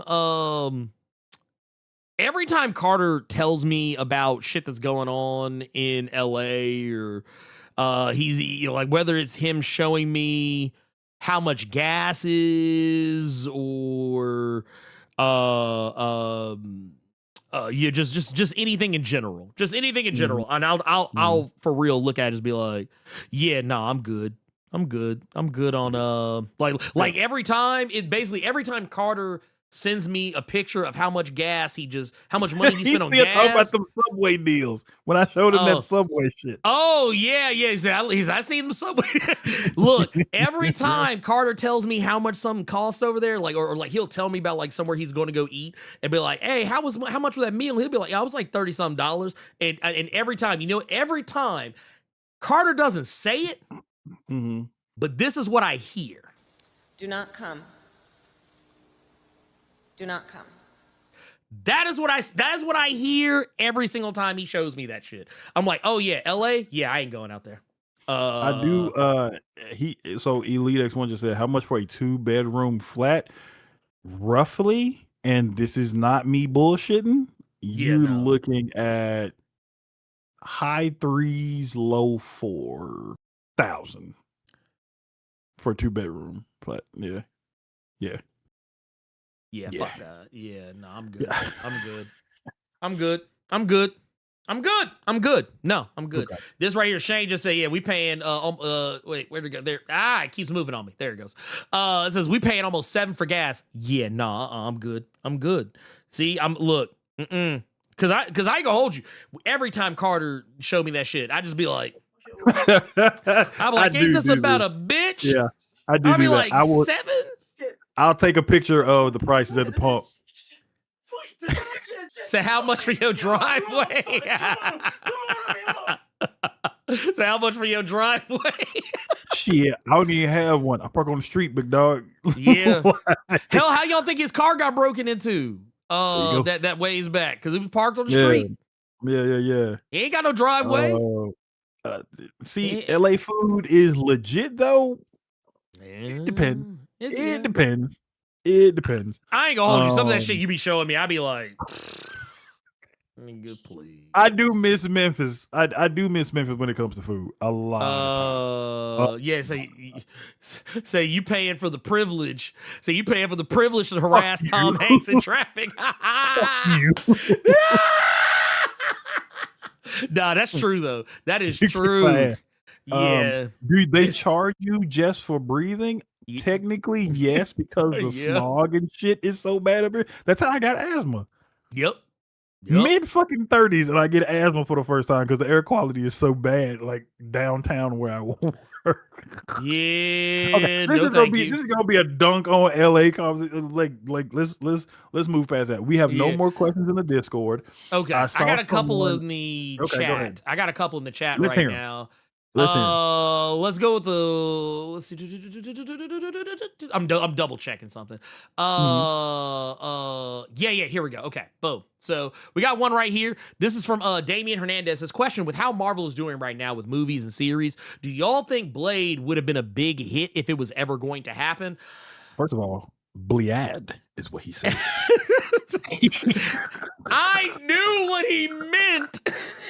God damn it. I was trying not to. Okay. No, but for real, in all seriousness, I think Blade, based on some of the things that we have heard, people who were connected to the book, people who were connected to the movie, people who were connected to the movie, and some of the rumors that have come out about the writing of the movie and what it was going to be.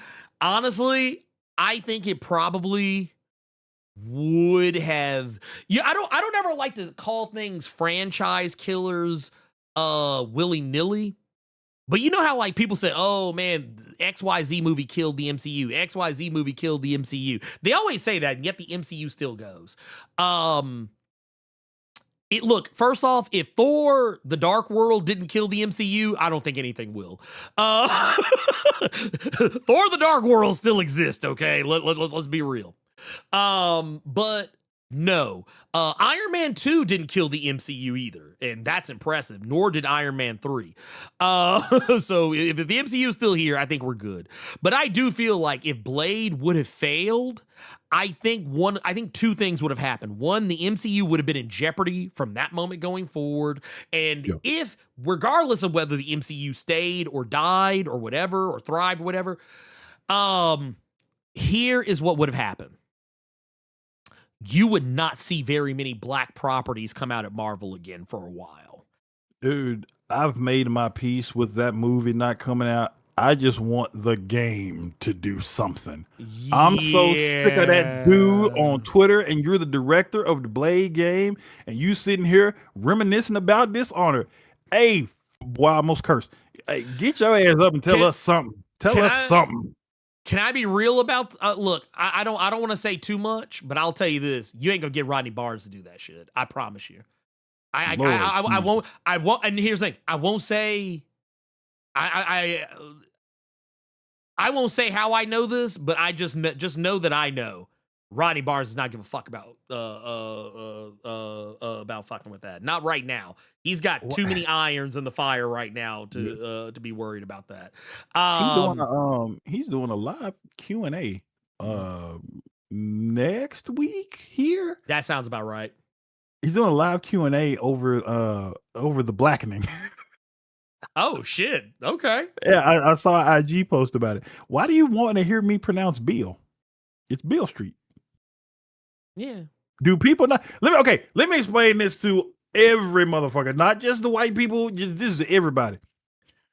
Not every black person from the M sounds like Glorilla and Finesse 2 times. I know how to say milk. I know how to say syrup.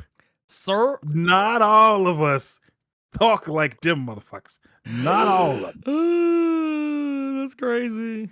I do. I see. Okay, because of Blerd. Now I do fuck with people. Specifically, I do fuck with my female friends when I ask them about what kind of lingerie they putting on for their man. But that's me just being funny. I do say lingerie to piss them off. I do say lingerie. Or fucking Bologna. I do that to mess with them. Yeah. Well, no, I like right here. If Secret Invasion didn't kill Marvel TV, right there. The Secret Invasion. Even Amelia Clark, the motherfucker who got the Captain Every Power buff, DLC buff, even she was like, "Yeah, that was a mistake." Yeah. She was like, "Yeah, that was a mistake." But okay.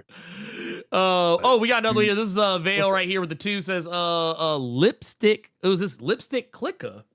Latina vampires on my pull list. I have to look into that. I need to see what that's about. I need to see what's up with that. I like vampires, so you always got me at vampires. Right here we got one here. You've ever finished Dayman? No, I got distracted because I went back to reading I just had a chit chat with TJ Sterling, the writer and creator of Tessina, and to get ready for that interview, I went back and reread Okemos again, so that kind of distracted me from Damon. But I'm gonna get back on that now that I'm kind of, once I finish the criminal book, I'm gonna go back to that. But we got one here.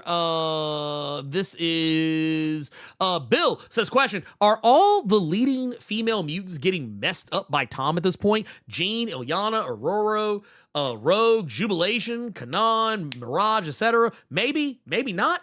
I think your mileage is going to vary with all of them. I don't know what the fuck Tom is doing. Like, I don't know, man. I feel like maybe Tom should not have taken this gig. I don't know. Because I feel like he got some on somebody.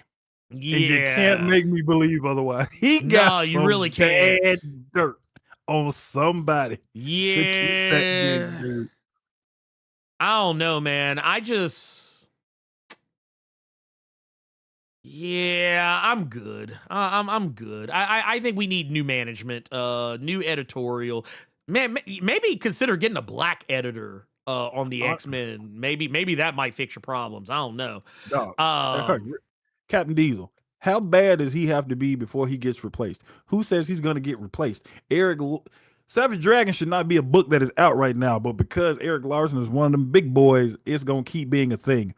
Hatoosh just finished its first part over at DC. Nobody asked for a follow-up to fucking Hatoosh, but they gonna get one because Jim Lee and Jeff Loeb is one of the ones. So, no, dog. I ain't gonna hold you. When you said Hatoosh, I almost said Gesundheit. Oh my god, I forgot that book was a thing. Can I say something about editorial at the Big Two? Speak! But yes, hit yes, it. yes, Hit it. Then nobody asked for no follow-up to Hatoosh. Yeah, nobody asked for that shit. But they gonna get it. Nobody asked for Nobody asked for all these fucking X events to keep popping off. But they gonna get them. They gonna get them anyway. They gonna get them regardless. Let's see here. But let's see here. We got right here. Boom. This is it right here. Said I'm not pointing at any editors in particular, but we need to have a few more editors coming from the creative side, like back in the day. Yeah, but also goes on to say, but the pay ain't there, and I believe that because I've heard about pay disparity. I've heard about the pay the pay disparity that happens at the big two. Yeah, we've seen other creatives come out and talk about this before, and I do agree. I think honestly, yeah, we do need to have editors that are actually coming up from the creative side. We need to have the people that have been there, that have been in the trenches, who have been working with these characters, know the business from the creative side. They need to be the ones coming up through the ranks and rising up to that next echelon. But the problem is that's not, I mean, I feel like I don't have the evidence to back this up, but I'm just saying that like a lot of the people whose names I see when I read the credits on a lot of comics, they're usually people where I'm looking and I'm like, who? Yeah. Like, who is this? For people that don't understand what he means, Chip Zdarsky is somebody who's been writing Spider-Man relatively well ever since he got his hands on him. Who would be a good editor for the Spidey desk? Yeah. Chip Zdarsky. You see what I'm saying? If you want to say Hawkeye, who was a good writer for Hawkeye that could be a good editor for the next person? Matt Fraction. Yep. That's the kind of thing he's getting at. Gail Simone posted something on her Facebook not too long ago that she's been one of the longest. She's on a list of like longest writers of Uncanny X-Men. Yes, she is. I can't. I meant to send you that specific thing. Yeah. But who would be a good person to put on to that? Maybe a motherfucker who's written it, like Gail. That's what Gail, Ernie is talking about. For all you people that didn't get what he meant. Yeah, there. Gail would be a perfect editor. Now, once again, to go back to Gavin's point, she ain't taking that pay bump, or not pay bump, that pay cut. Because ain't nobody gonna take that cut. And plus, you wouldn't want to be the editor and still doing a book because that's too many. There's too many things in the fire right now. And no, real quick, they are not doing a Hatoosh 3. They're doing Hatoosh Part 2. Yeah, this is Part 1 that ended. Even though it's well past. I'm so fucking over that fucking book. I swear to fucking God, I am so over that fucking book. But yeah, no, like, yeah, back in the day, you had Denny O'Neil, Christopher Priest, Tomasi, Infantino. And one thing I will say, because I know that some people might forget this, but yes, this is how it used to be. The people who paved the way creatively were the people who paved the way editorially. Yeah, but people don't want to. Like I said, I get why people don't want to do it, but yeah. First off, N.K. Jemisin. Yeah, N.K. could do it, but would she? Yeah, I mean, did see one. Yeah, that's fucking up. That would be fucking with her, like, her writing bag. Honestly. Yeah, I did see one question. It was something I completely forgot that you were on the fence about talking about. Did you finish that Power Rangers reboot? Yes, I did. I can talk about it very quickly. Yeah, what'd you think? What'd you think? I liked it. I liked it. For those wondering, yes, there is a new Mighty Morphin Power Rangers series at Boom Studios. New number one. It's not Power Rangers, not Mighty Morphin, because they did do that before, where they had there was a Power Rangers book and there was a Mighty Morphin book, and you kind of had to bob and weave between the two. Yeah. But yes, now that Power Rangers Prime is done, they have relaunched Mighty Morphin Power Rangers. I sat down and read it, and honestly, it was a quick read. It was a quick read. Marguerite Bennett did a fantastic job doing it. Basically, this is not the Power Rangers as you know them, though. This is not even really a reboot per se. It's kind of a continuation of things that came before. Basically, it's been 10 years since the Rangers have been the Rangers. But the reality is that Billy has stayed behind to help mentor the next generation and try to keep things going. Kind of similar to the shit he was doing on the show. Yeah, when Billy... Yeah, Billy was still around even after some of the Alpha. Yeah, he was just chilling with Alpha at that point. They basically are taking that aspect and going kind of going all in on it. Like when we pick this, like literally one of the first things you see when we pick this book up is this right here. Like basically the Rangers are fucking grown. They're fucking grown. I actually thought about doing a video about this. I actually thought it was pretty interesting. But yeah, basically what's happening here is that, Jason, he is still a teacher. He's still teaching martial arts. Kimberly went on to become a gymnastics champion. Trini went on to become like a diplomat, basically kind of becoming like a Greta Thunberg. Or actually, I've come to find it's actually not pronounced Thunberg. I think it's Thunberry. But anyway, but basically, yeah, she's basically gone on to become that, but grown.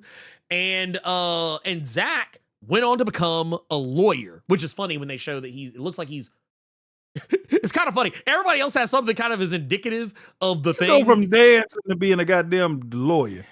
Well, also, like, notice how everybody has something that's relative to the thing that they're said to be up top. I look like he's running track. Okay. Thank you, because that's what I was going to point out. I was like, it's funny that they said he's a lawyer, but that motherfucker is literally Usain Bolt up in the panel. But that's another. How do you go from the Soul Train line to the practice?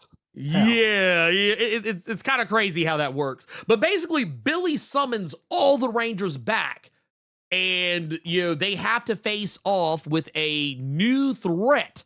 And who is that threat, Carter? You might be asking. It is none other than the world's most dangerous woman, the universe's most dangerous woman, Rita. But it ain't the Rita that you're thinking about. This new Rita Rabiosa. But yeah, and I saw someone bring up that it was connected to the Once and Always deal, which that tracks. Okay. That makes it make a lot more sense when you think about it. And yes, Tommy is around, but I don't want to spoil why he's not there. I want to leave that for you. I want to read that. But basically, Rita Rabiosa has arrived on Earth, and she is manipulating the world's technology and turning it against the entire planet. And basically, the team, they get back together. They're able to summon the powers. They do the It's Morphin Time, and you see them. They're doing they don't. I thought this was a choice. They just said, they went to the end of the song. They didn't go with the go, like, I was like, oh, wait, where's the go? Where's that at? Well, what happened? I had to do one of those numbers. But yeah, basically, it's a return to form. I like this. It's a nice jump start. And I do like what Marguerite's doing. So I'll be sticking with this one. Okay. I'll be sticking with this one for a little bit. I want to see where this goes. I hope it catches on. If there's any one thing that I'm kind of not a fan of with it, just one little small thing with it is that I kind of feel like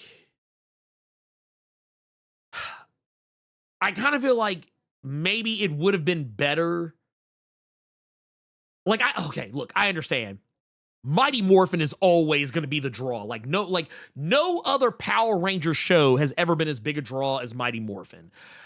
I really wish they would have gotten away from the original Mighty Morphin shit and maybe to be fair, they did try to do something new with Power Rangers Prime and it didn't catch on the way I think they wanted it to. But I do wish they would have went to one of the other fucking shows. Like, I wish they would have went to maybe Power Rangers.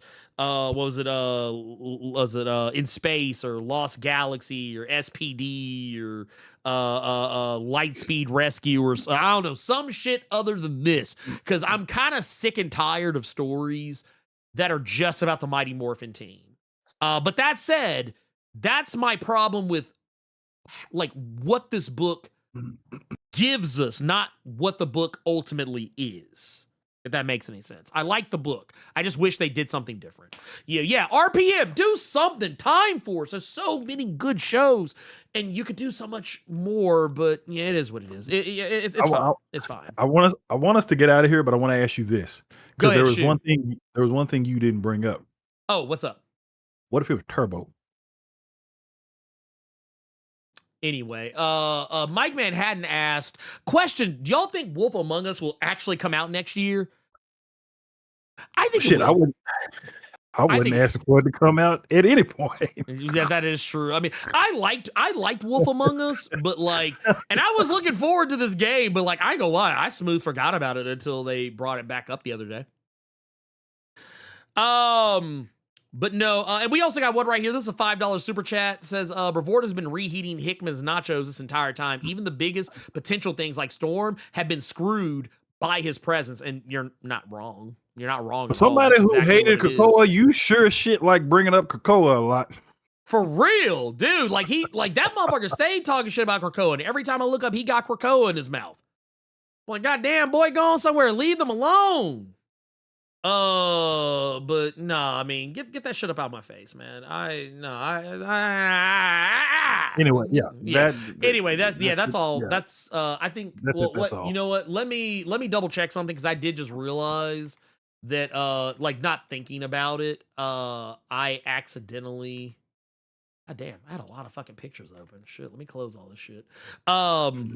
I did actually forget to check in on one specific side of this. Let me just go back. I'm gonna make sure we haven't missed make sure I haven't missed anything. Yeah, we're oh, and then we got here Vandolph. We got Vandolph, the Vandolph the Black.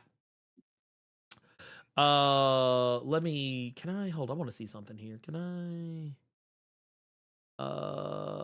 What's this filter? I was double checking to see if I could here, let's see. No, okay, cool. I can't do that one. So here, we can kill that. But no, we got another one here. This is Vandolph the Black, who hit us with I was trying to find it in the actual chat. I see it, but I'm just gonna go to this and we'll call it even Stevens. But Vandolph the Black has become a member for 16 months in a row in the Blur Club Silvermine. Basically said, can an editor past or present take Kevin's spot?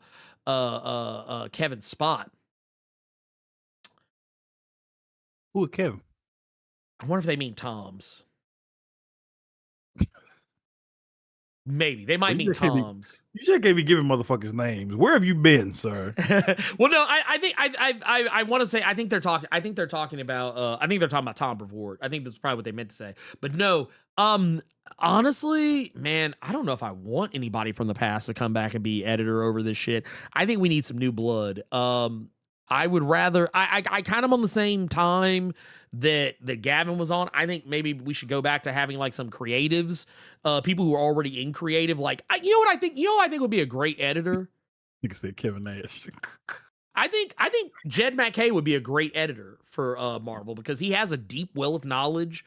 Well, no, I'm talking about from an editorial standpoint. I think he has a deep well of knowledge. I think where Jed's problem is he's doing too much shit. So, and it's the same thing, people say about James Tynion IV, that, he's doing so much shit that sometimes shit's suffering. One thing suffering from maybe him having way too much shit on his plate. But the reality is I think Jed would be a great editor because of his deep well of knowledge for the game. And I think he would I think if I would like to see what Jed would be able to do if he got to be the one in charge and maybe get to call some shots more than just being given more creative freedom. I think if that makes it would any also sense. take someone who can see the strengths and weaknesses of the previous runs and can give them their due. Say what you want about Krakoa, but it was a successful thing up until it wasn't. But if you're coming in immediately calling it shit and trying to dunk on or minimize everything that was in that run because you didn't like it, that's not a good editor to me. I don't think You're so. using the strengths from previous things to boost what you're helping do now, not dunking on it because I don't like you. Fuck you. And I'm not gonna do that. What do you see? Maybe he meant Kevin Feige. He said actually Tom is a better question. So I think That he is meant true. Tom. Yeah, they were talking about he was talking about MCU. He was talking about MCU. Oh. Yeah, I don't know if there is an editor that I would put in that position, honestly. Because there's a difference between being editorial for a comic and a difference between being editorial for a cinematic universe. I mean, there are definitely a lot of similarities, but there's also I think honestly we'd probably run into the same pitfalls if I'm being brutally honest. But it could potentially be better. So if I had to if gun to my head, let's see. I'm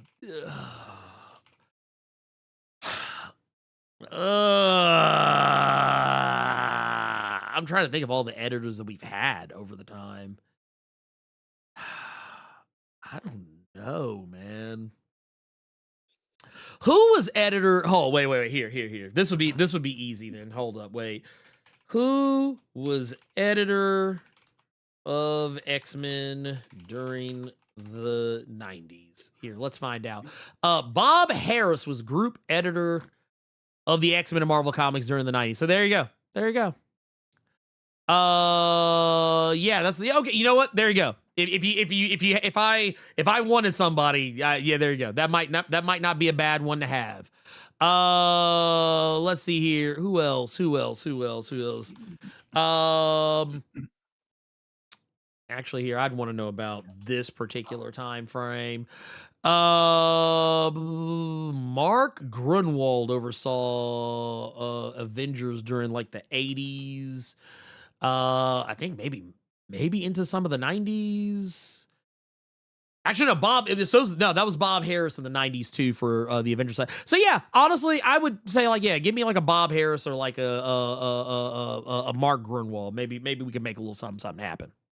Yeah, he probably was, but you know, look, man, there's no accounting for taste on some things. But yeah, we'll see. Yeah, I've heard something similar. I have heard something very similar. Yeah, I'm ready. I'm seeing that question. Yeah, I'm ready to go now. I'm absolutely ready to go now. And then we got this. This is Bobby Coltrane says, so Ernie Carter just finished Power Fantasy. Said real lackluster ending, but I see a potential second series from it though. Look, I'm not answering that. No. I will just say this. If you didn't like it, well, we coming for you, nigga.